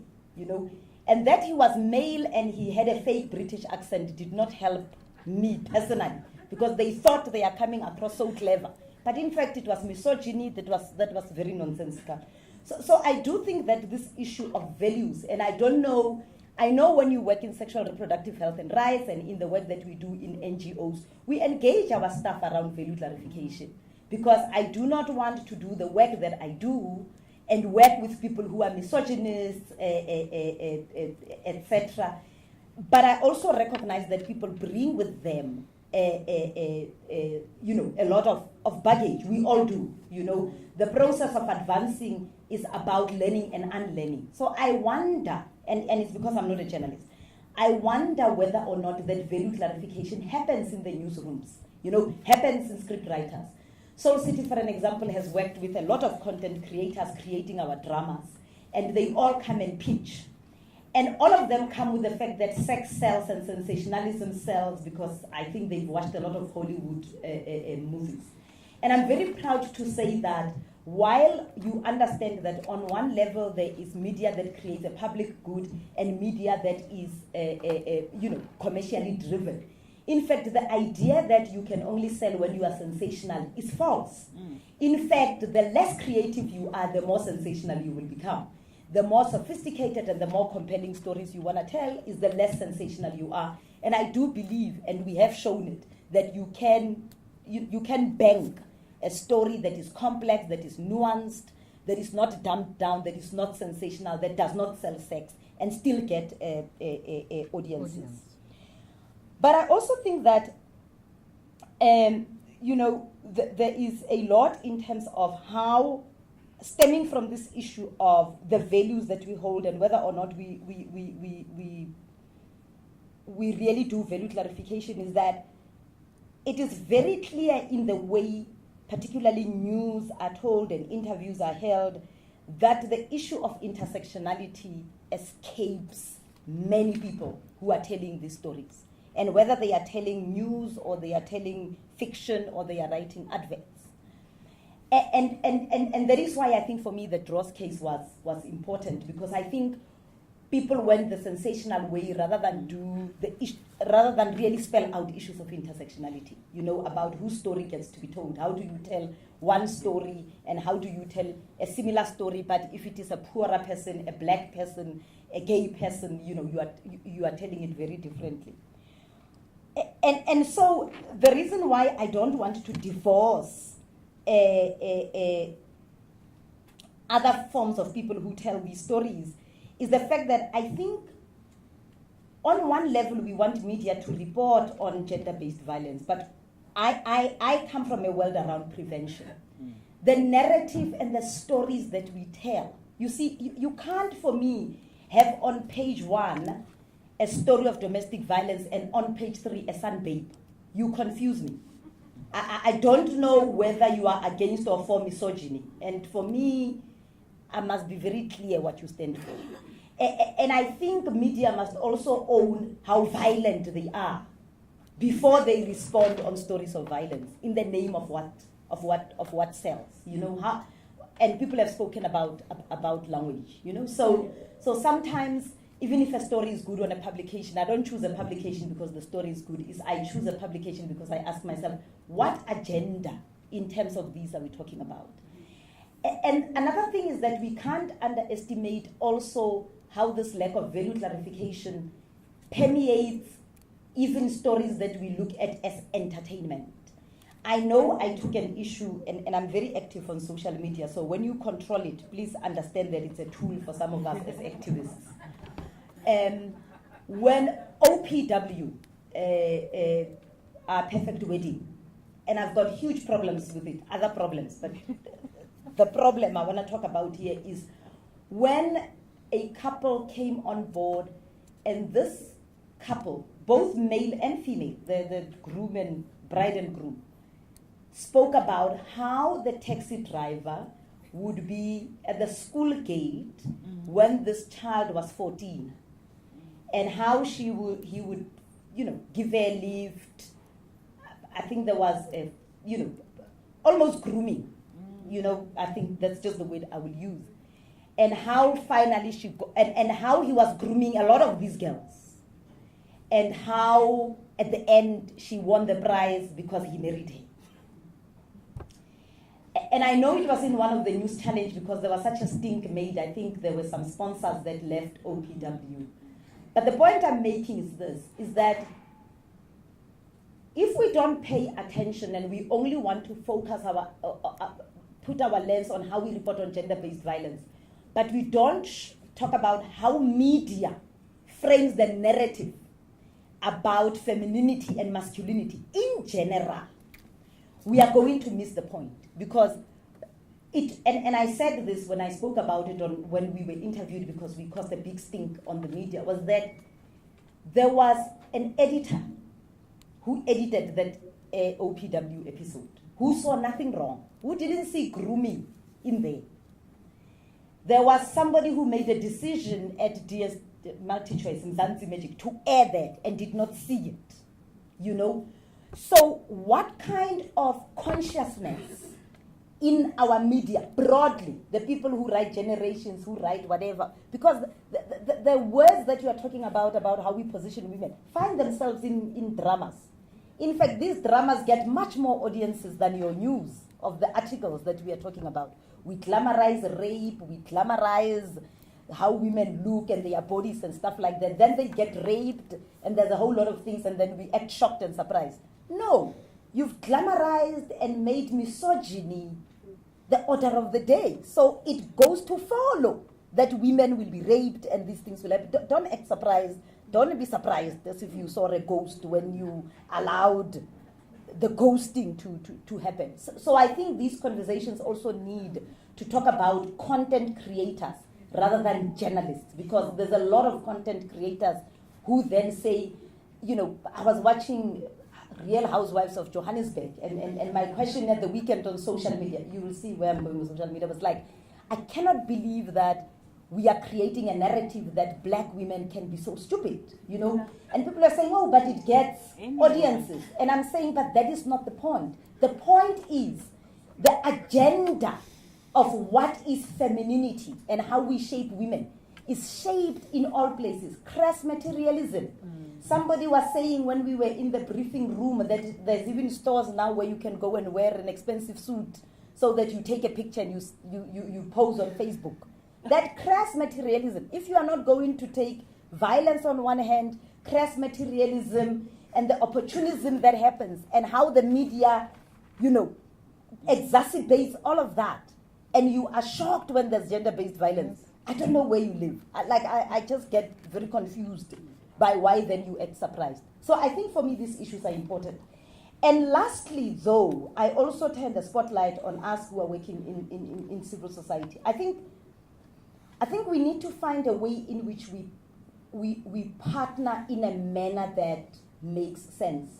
And I say this because I don't know how many times I get called by journalists, in this case, to report on, to have a comment on whatever reports there are. And most often when they call me, the reason why they want to have the interview, I think it's a flawed conversation. And because they've called me so many times, I think I've ended the title of saying, no, that is not the question I want to answer. Let me tell you the question you must ask me. And it's things like, a lot of teenagers are falling pregnant. What is wrong with the teenagers? And then you say, but whose agenda, is that question about? And if you don't ask the right question, you are not going to get a nuanced answer. Firstly, fertility in South Africa is falling, okay? And secondly, you need to first ask yourself, which are the young girls that are falling pregnant? Don't get a story on some newspaper about, in one school, 13 girls were found pregnant and make it about, all of these kids, all of these young people are falling pregnant. But I do think that there is a duty upon ourselves who do research and do this study to use media and understand what their needs are. You know, so I think sometimes even from where we stand from, we do all of this research, but we are not telling them in a story that can help a journalist present it in a more nuanced way. So I guess I'm saying this last point to be saying, if this was to work well, if our agenda was creating a public good, then it is important that we are not antagonistic, you know, with each other. It's not like, yeah, you are not telling the stories correctly, but how can we assist each other? And in a lot of ways, I know, you know, with the Children's Act, Soul City did a book, a training book for journalists with gender-based violence. We did a training book with journalists. I see the pamphlet that we were given was from Sonke, Gender Justice. But I think as much as, and I think there's the partnership I'm talking about, rather than rush to us to get a soundbite or an interview, we probably need to sit down where we say, what is the wealth of information that we have as NGOs at the coal phase of this that can assist you, but also how can you also help us assist ourselves in the way that we tell the stories. But I think the issues about the values and including everybody in the media value chain is speaking to the fact that we can't speak about gender-based violence without speaking about how do we prevent it. And how do we prevent it is basically questioning our misogynistic values.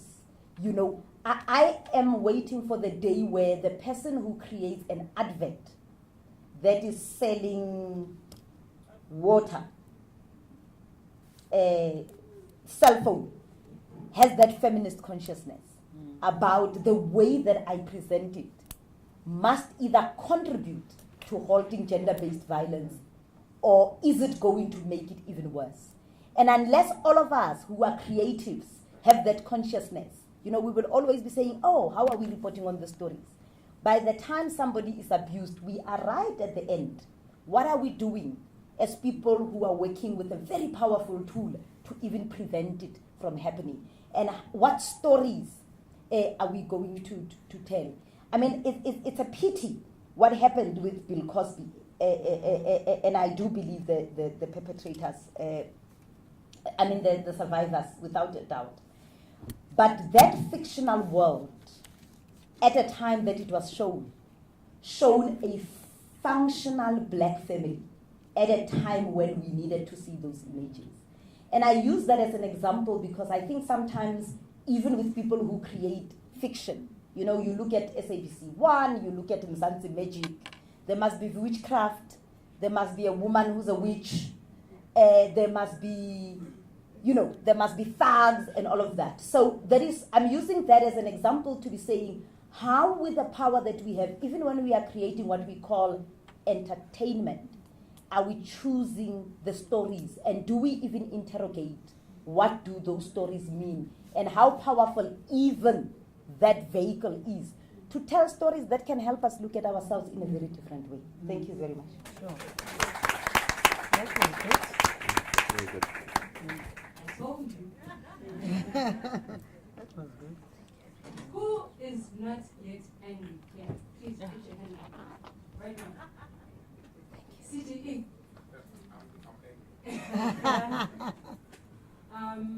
I saw the two DMs throw their hands up while they were speaking.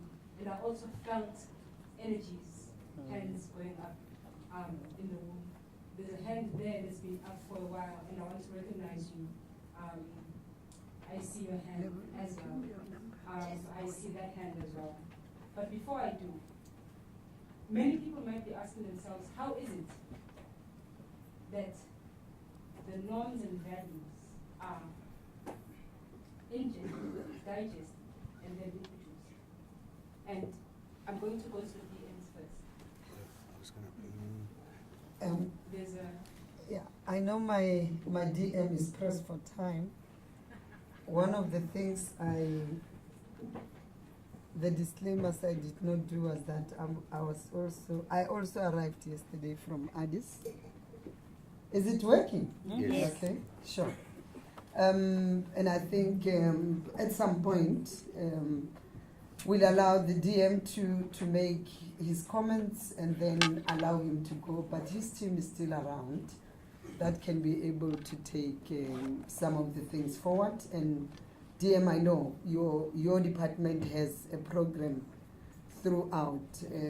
We call it Let's Talk Justice. So our people can continue to engage with you beyond this dialogue. I think, Pili, there's one thing that, or most of the things that Lebo also covered, speaks to the content we consume. And all of us must start to say, we have Film and Publications Act as government. And it speaks on classifying the kind of content we consume. Because if you watch TV, it writes the age, nudity, violence, whatever. That's the classifications we do. And currently, as we speak, we have put out the guidelines out there. Because we learned the lessons from Ingleb. That probably our classification guidelines don't also take the cultural aspects into cognizance. And we're saying as government, look at these guidelines, enrich them, and tell us. Because, and I agree fully with Lebo, and I'm one of those victims. I mean, I will tell you a story of those years that I would choose not Sintaulele, Matete as my character. And the next thing, Kusheng beats Matete. What do? You no longer watch that movie because if she cries, you cry. And I still have that kind of an approach even today. And I said to content producers, fortunately we had a roundtable discussions. And I said to them, you know I'm the deputy minister responsible for film and publications. Even up to today, I still want to go and watch Ingleb. But because already the narrative that is there is that it is violent, it is all these things. And I always duck and I always have to hide behind all these things because I know I'll choose a character and that character when gets beaten, it becomes emotionally affected. So producers assist us with the right content. We don't want to say, to censor you, but assist us because what we are seeing there also brings this other rape culture element. And I know Kubi is going to fight me, but I'm saying, Kubi, assist us to bring this is a dialogue that we are creating and assist us to improve on how we coin some of these things. But I mean, really, look at our music and entertainment area. Omunye Pesgwe Munye. And they do Omunye Pesgwe Munye. We like our local Leker, and we really want to do or support it. You look at Wiwatlakai. There's a song that somebody stole from who's this guy?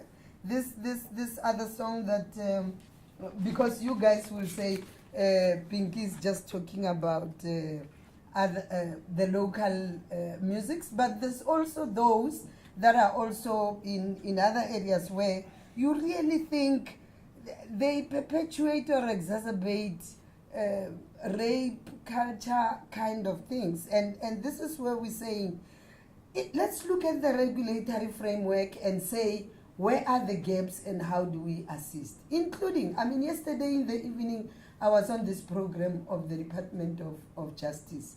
And one of the things that came very, very, very seriously there was the fact that sexual offenses are still seen as civil acts until they are at some point then taken towards a criminal act. That's what people were saying through radio. And I was saying, maybe let's look at the gaps that are there and then be able to deal with some of these things. But there's also one element that will bring us towards prevention. The sexual ethics and mentoring programs that we must start to look at. Well, we know our socialization, and now let's look at life orientation as a subject and then say, what are the things that we think should go through our curriculum? Because in the African culture, some of the things, and talking about sex and other things, was taboo. But today, the reality is the situation is different. Now, how do we deal with some of these things? Because mothers in those days will be told, if you are beaten and you are staying in this relationship, they would say, Bambezel, Khotelel. We pass through that. And now today, the legal framework assists our women to come out and then be able to deal with this thing. My last point, and this is the message I want to put to the minister, and this is to the DM. This is what I said yesterday. Let's look at the reverse onus approach. I know, Minister, you are saying our courts will be, most of our courts are specially equipped to protect the survivor. But, as women, if you are raped, even before you go to court, you are interrogated by police, you have done all these things, you suffered the torture of rape, now you must explain yourself, now you must be in court and explain yourself. But the alleged whoever is there sitting and watching or even doing whatever he's doing. Why can't it be that the alleged go to court and explain himself other than me as a woman going? So that's the reverse onus approach that I want. Rather than me going to explain myself over and over, let this person go and prove that he is innocent and not done those kind of work. Thank you so much. Thank you, DM. DM, I'm going to give the opportunity, and also, I guess, then you can also allow with you your closing remarks. Okay. All right. Thanks very much. Is this now not working? Press, yeah? Oh, do I have to press? Yeah. Hello? Yeah, Yeah. okay. Maybe we... No, I just initially wanted to respond to something Portia had raised with the OPW issue, that is it maybe not also an example of the... Lebo. Sorry, Lebo, sorry. Is it not really maybe an example of what they would want to have in the program, because it gets people talking, it makes OPW topical, gets people to watch it, rather than... so maybe they were aware of what they were doing, but they kept it in because it was something they thought would make the program popular. I just really you don't need to respond. I'm just sort of raising. But is that not often the tension with the media around something that's sensational but that is wrong, that should not be covered? Yeah, basically that. Look, I think on the issue of the courts, I think, well, there would need to be constitutional changes in the Bill of Rights, Deputy Minister Kekane, for what you want. But it's maybe something that should be debated on. Yeah, I would have to go, and I see numbers have also sort of reduced. A disappointment for me in this event has been the non-engagement with journalists that do not work for the state. Even SABC, nobody from SABC spoke. Maybe you're not used to expressing your own views. You're used to you're used to engaging with people like us and asking us things. But I would very much like to have heard your views on the issue, and hopefully other systems can be, or other structures, other mechanisms can be used for that. And then I think to emphasize the point with the NPA and really then maybe on behalf of the Department of Justice that we're there to assist with the NPA for the press ombud, the press council, SANAF, for if you want some kind of training on the court systems and what can be printed and what shouldn't, and what you may need to be sensitive about, those kinds of issues. Ultimately, this is a scourge affecting our country very badly. It is war, as I think it It was Lebo, I think, that said no. You said okay. Well, anyway, but anyway, I think it's common cause. It's a war. We're in a war, and we need basically all hands on deck to fight that battle. Thanks very much. Yeah, Thank you. Thank you.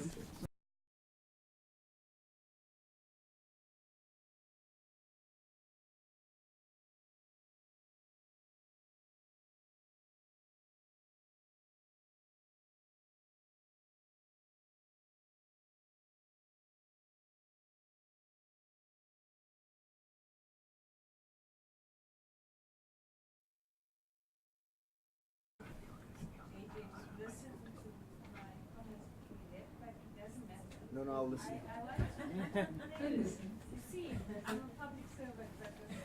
I'll listen to the public servant. Yeah. I just think that we need to elevate some of the discussion to the positive elements, and I think Lebo has done that to some degree. But we also need some practical steps. I want to suggest that we take the kind of discussion we had here and formulate some kind of pact between government, media, and civil society, which we actually take as a proposal to the GBV summit. And I want to tell you what I think could be the elements of this pact. So first of all, when we were organizing the 100 Men's March, whether media are speaking here or not, let me just assure you, DM, that the will was there. Many media organizations said to us, whether it was from the editorial side or from the publishing side, we want to participate because this is a scourge, we want to fight it. So they came to the march and they supported the march in kind. So the will is there. And even if it's sometimes misguided, because even though we live in a patriarchal society, right? But what I think that we need to address are some of the causative and analysis issues. So, for example, one of the things that we've done at the GCIS is we've done a problem tree analysis, and we know, and we all know, all the reports have shown what the causes are, right? And unemployment and poverty and all of those things, government and we need to continuously address. But one of the main issues is our patriarchal society, right? And we all come from patriarchal communities, all of us, whether you're white, African, colored, Indian, whatever, Chinese, we all come from patriarchal societies. So one of the things that we should be doing is we should be saying, what are we going to do together, government and the media, to challenge these patriarchal notions in the media, using media as a tool. And I think there has been some guidance on that. The second point that I want to make is that if you want to really achieve change, you've got to use behavioral change methodologies, right? And in behavioral change methodologies, there's some elements to it. Many of the panelists have spoken about an educative aspect. So we need to come to terms in some kind of an understanding between us and media that there must be educational elements. Secondly, there has to be a stick element. There has to be a fright element. And the only way you can get that fright element in place is if you cover, you highlight that if this crime is perpetrated, you're not going to get away with it. Why? Because the police will catch you. Why? Because you'll be convicted. Now, those are the ways, so we need to think about how we elevate in our media reporting, as well as in all of our other content, that behavioral element. The third part of it, and I think this is the issue that the DM Kakana was talking about, one of the things we need to bring to your attention, DM JJ, is that women and children do not feel like they're getting good service when they come to police stations and when they are in. It's a fact. So what are we doing to change that around? Because the men that are perpetrating these crimes know that part of the deterring factors is that women and children don't feel they're safe, they don't feel, and that's one of the things we need to address. It's also part of the behavioral change methodology. I'll stop there. I hope it's working. Thank you very much. Douglas? A quick one, please, brother. No, thank you very much. Thank you, panelists, for a wonderful. I told you, Perila, that I'm here to listen. But I got worried when I heard Advocate Smith saying something that worried me a lot. He said something, if I'm misquoting him, I apologize.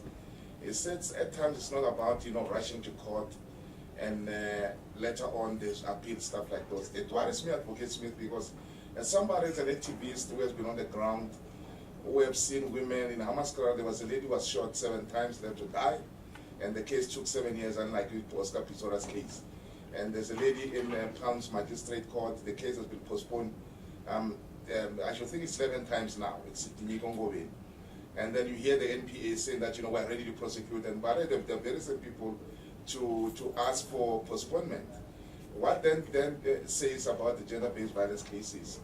Are we giving them lip services? The prosecution and the systematic issues that are there within the NPA and the justice cluster itself need to be looked at.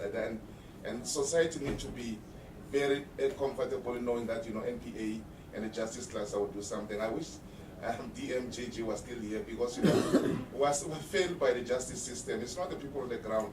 Usually when we and you, Pelile, will go on the ground, raise this advocacy, and we sing from our rooftop, but then what? So our system needs to be checked up, and we need to speak truth to the power and say NPA and the justice system are failing us, and they need to do something in order to arrest the scourge of gender-based violence. I thank you. Yeah. Thank you very much, and I wish Advocate Smith I could give you the opportunity to respond. We are running out of time, so if we do have some time, I will. But there was a hand right at the back.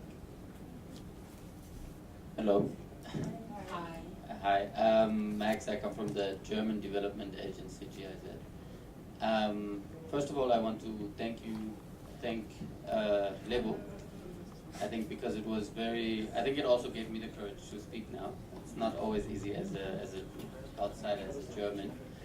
But no, I thank you for particularly raising one issue, and that is the issue of the creative content of media, and how it really, I know we're speaking about news media today mainly, but I really think it's absolutely important when we're talking about a preventative approach and changing norms and stereotypes in society, that we also see that creative space.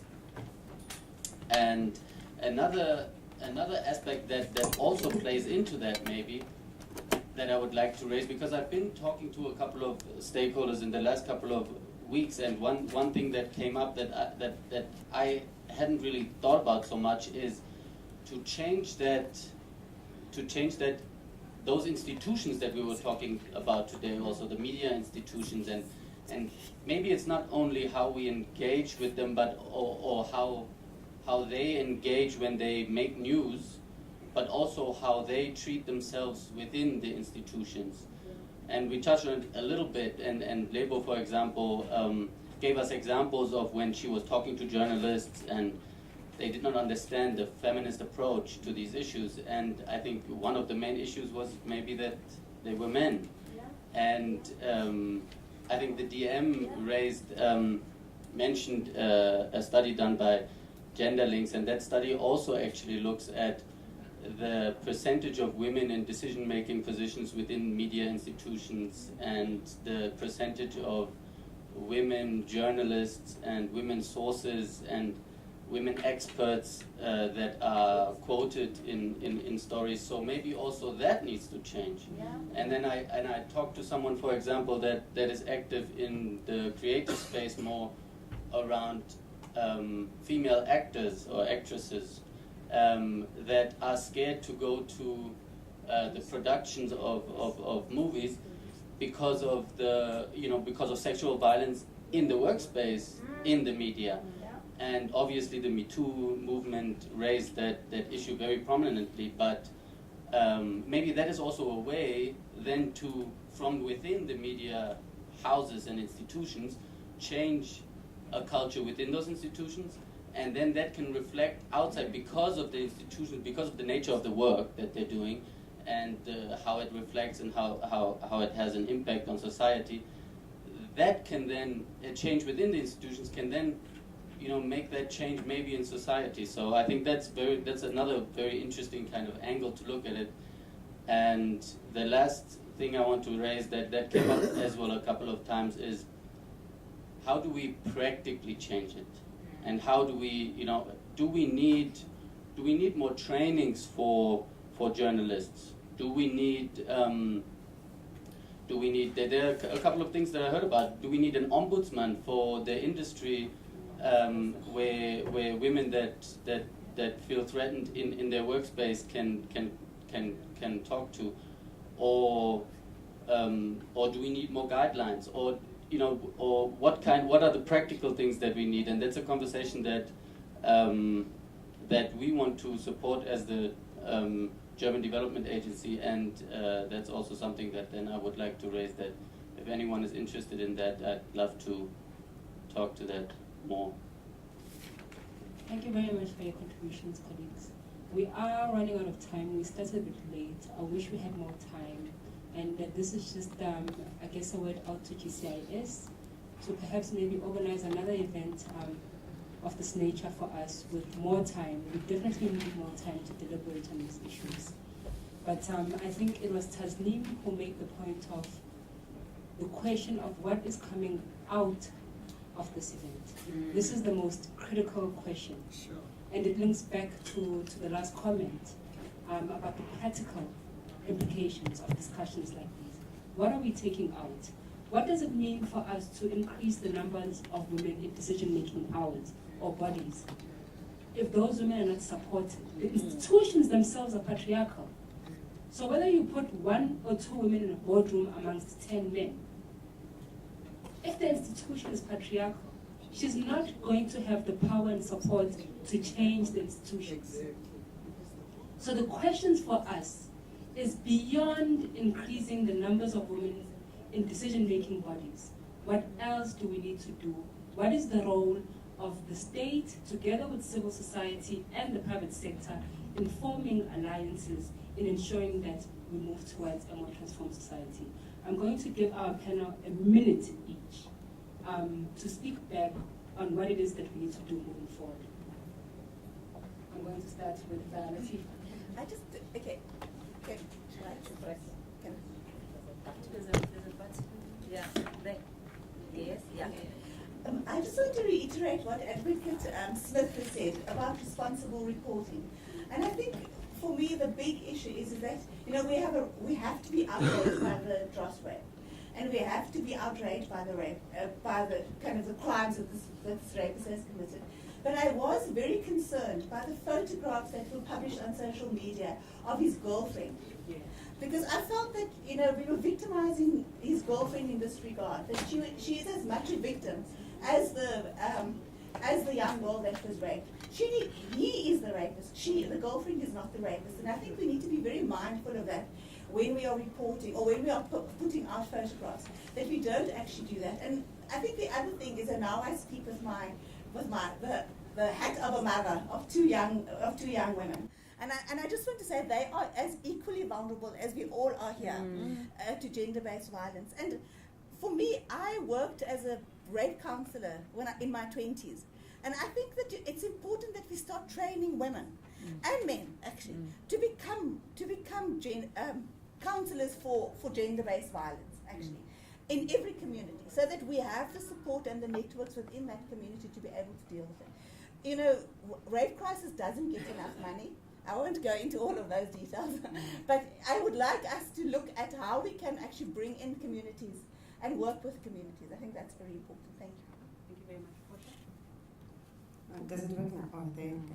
So, I agree with all the suggestions around, training and coming together again to see how we can, turn the tide on gender-based violence and how the media report on it and how we can enhance, our ability to write stories that really make a difference. But I just want to read this in closing. It's very short. It's by someone called Jackson Katz. I don't know him, but from this write-up, it sounds like he's American. But he says, we talk about how many women were raped last year, not about how many men raped women. We talk about how many girls in a school district were harassed last year, not about how many boys harass girls. And in the South African context, how many teachers as well harass girls and get them pregnant.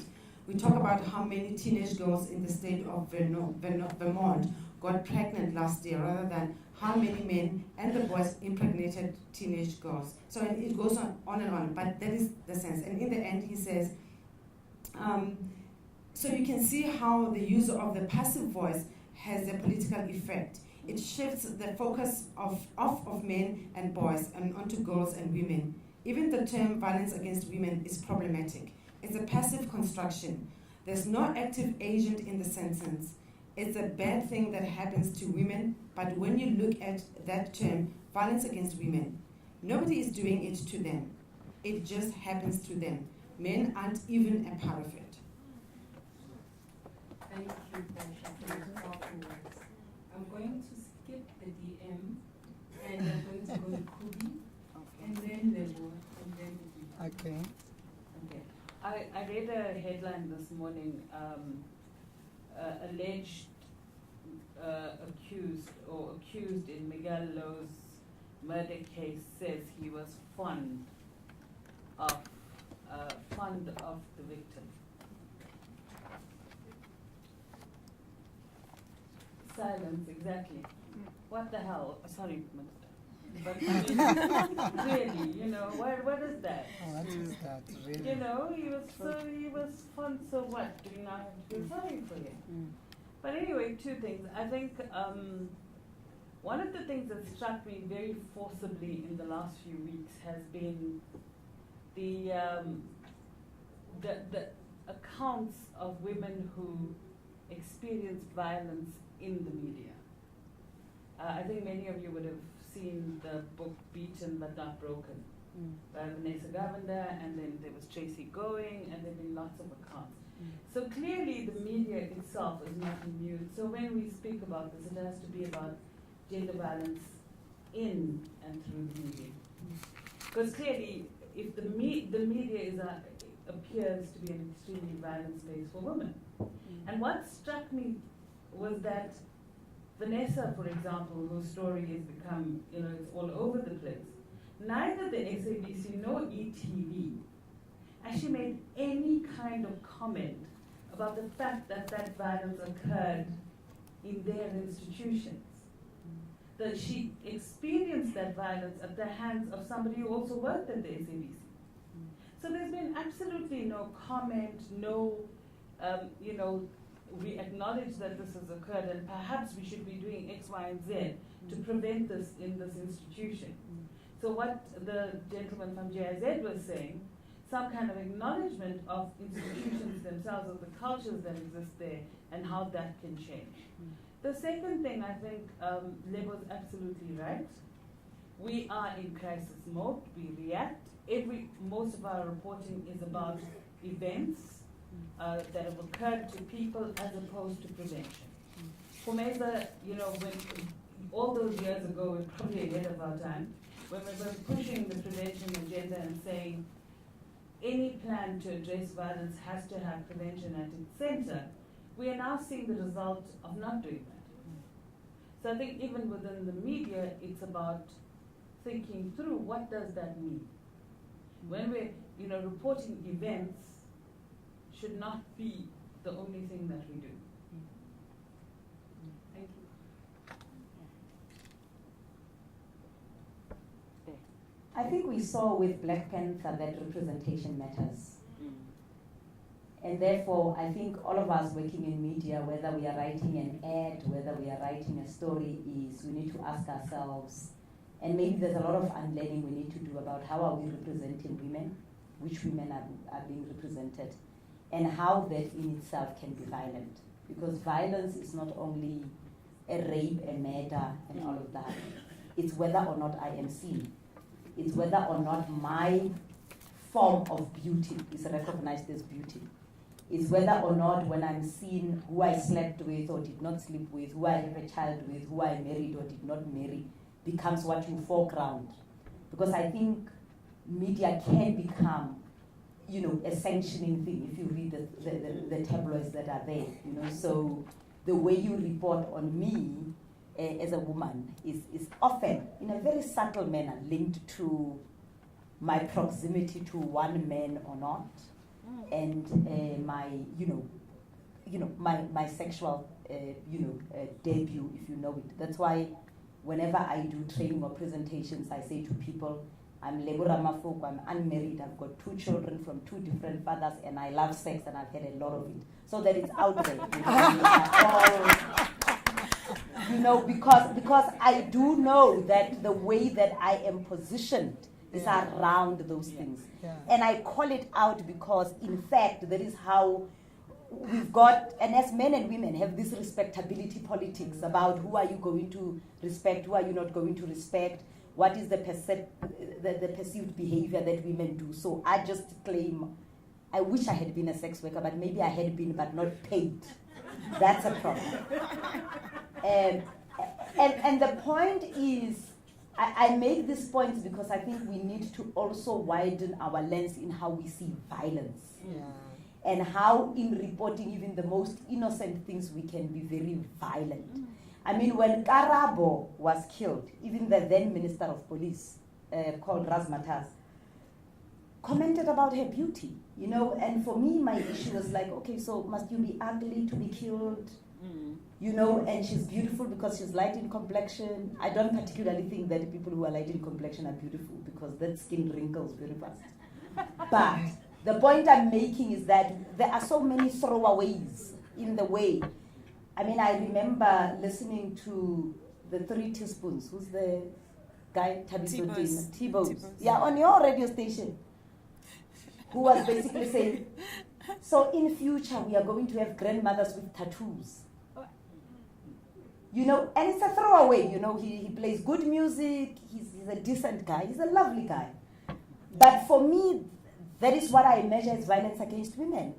So what does it mean? It's ageism, it's sexism, and therefore it's violence. So, so I'm sitting alone in my car and I'm like, and so,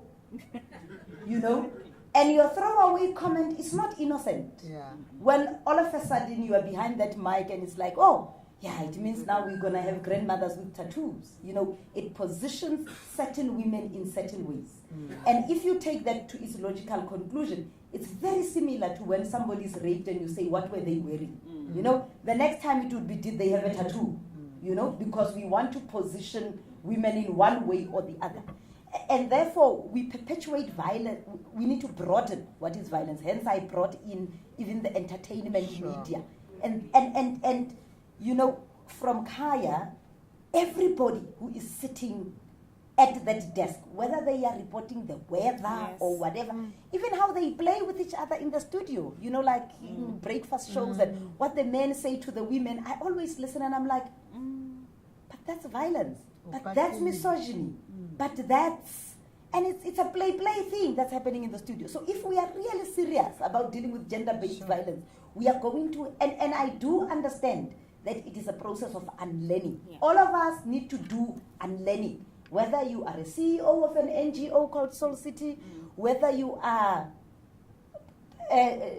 presenting sport, or you are saying the weather, or you are doing a jingle, what is the role that you can play to eradicate gender? And if you are not bringing your full consciousness on board, you are aiding violence against women. There's no fence sitting here. Sure. It's not just a throwaway comment. You are either consciously preventing and shifting the social norm. Because if we don't call out these issues in every little thing that we do, we are then on the default is that we are on the side of gender-based violence. There's no fence sitting in this matter.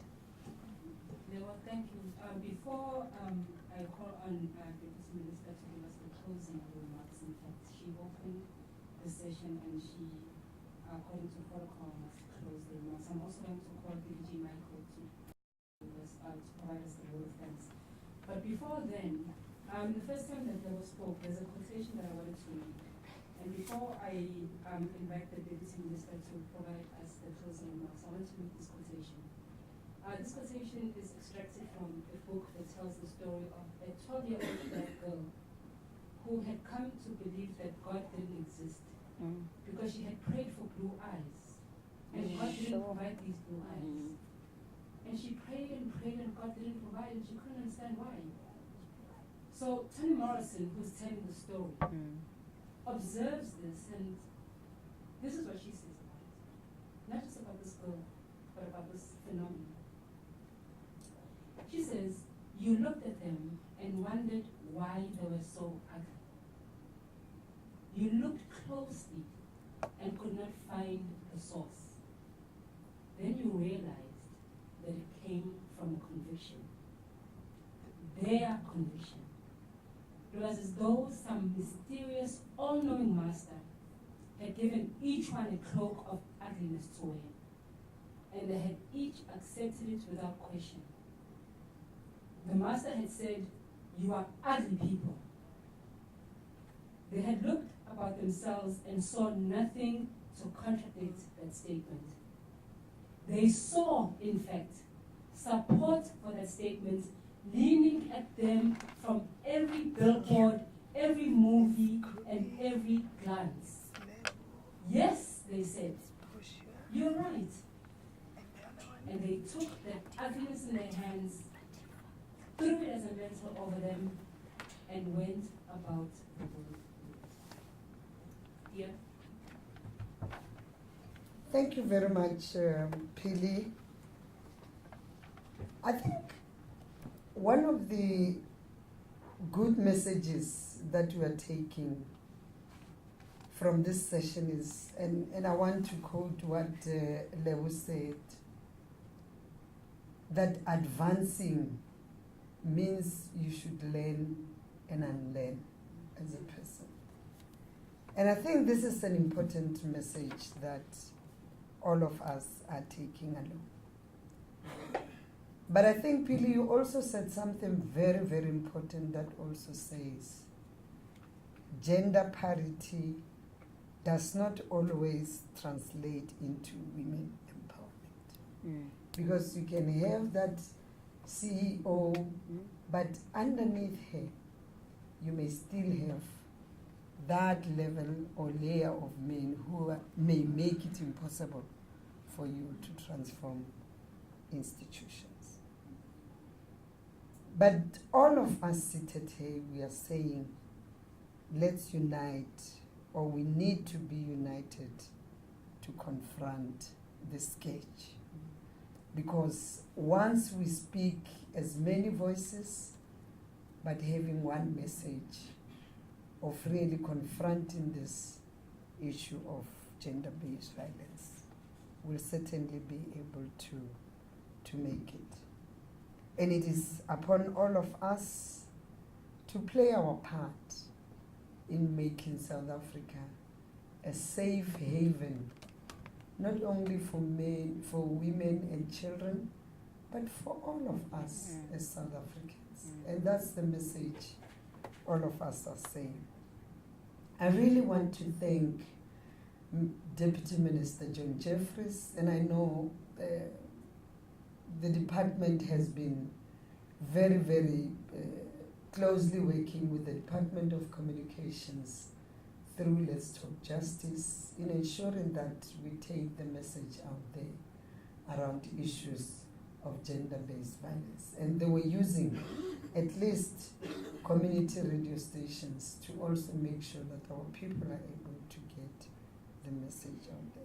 Many thanks to our organizers. I know the acting DG is not well.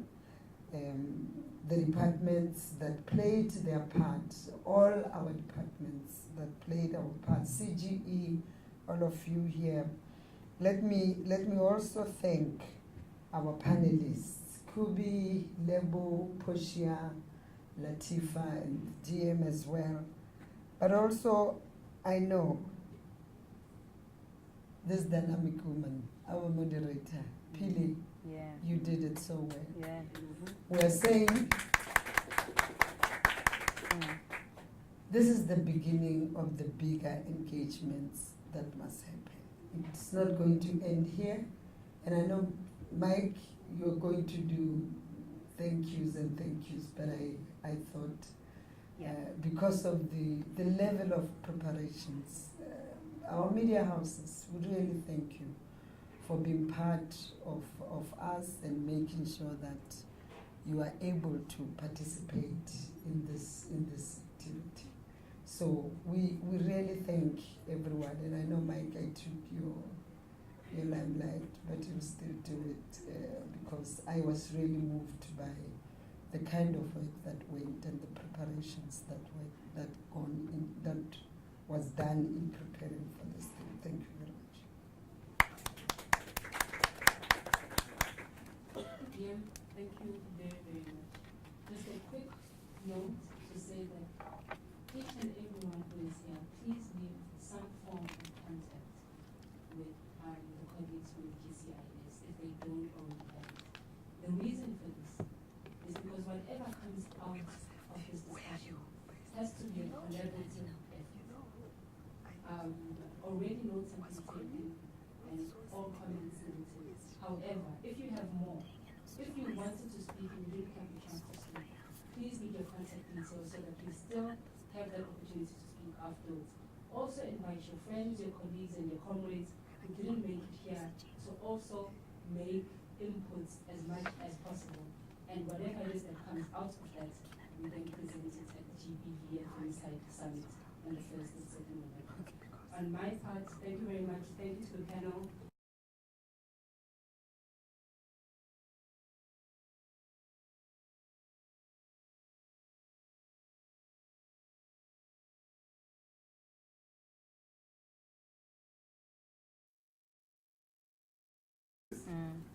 I'm not going to tread over the same ground as my esteemed Deputy Minister, and I don't want to be like the uncle that is half inebriated at the end of the wedding and keeps you here for a long time.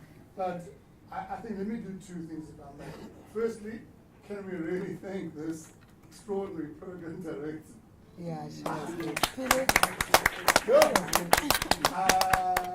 I really want to thank you, colleague. I couldn't wish for a better facilitator, moderator. Really.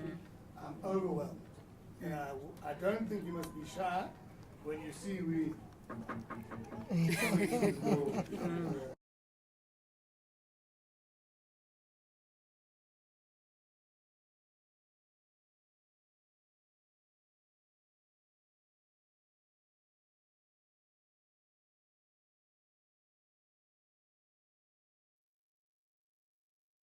Together, they'll tell you.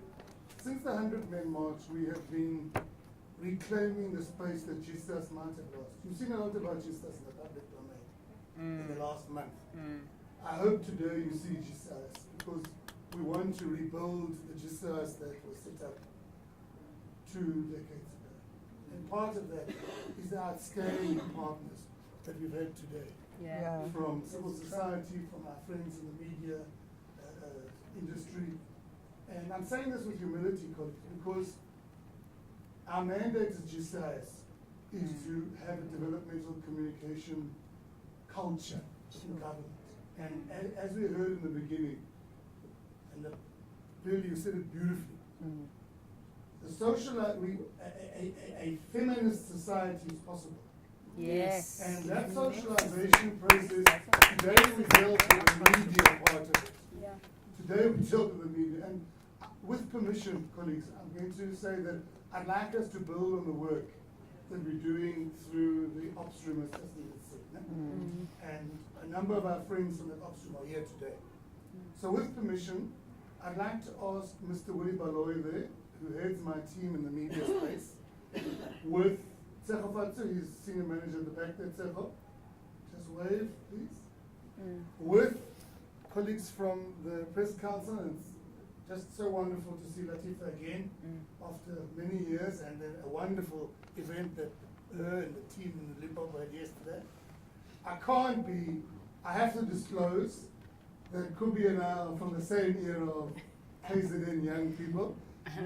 In the beginning on the different sides of the equation, but worked together in the most wonderful journey over the last 20 years, and it's delighted. I don't know what she's got on me, but it doesn't age. Kubi, don't get your mic. But just too wonderful to see her again. Lebo, I was deeply moved by your presentation. I'll tell you what, I have 3 young women in my home, and I'm trying to get them away from those reality TV shows because it's just a wrong culture that we build. So Lebo, I was deeply moved, and I'll come to that in a minute. And then Portia, your whole understanding that, it's okay to understand that there's a role for the media, but it's part of a much bigger set of questions we need to ask and then elaborating. So I want to put the challenge out, if I may, taking my partner colleague. You know, Tasneem is my partner colleague because I'm very, very blessed and lucky to work with a colleague of this stature. We complement each other under Pumla's leadership so well.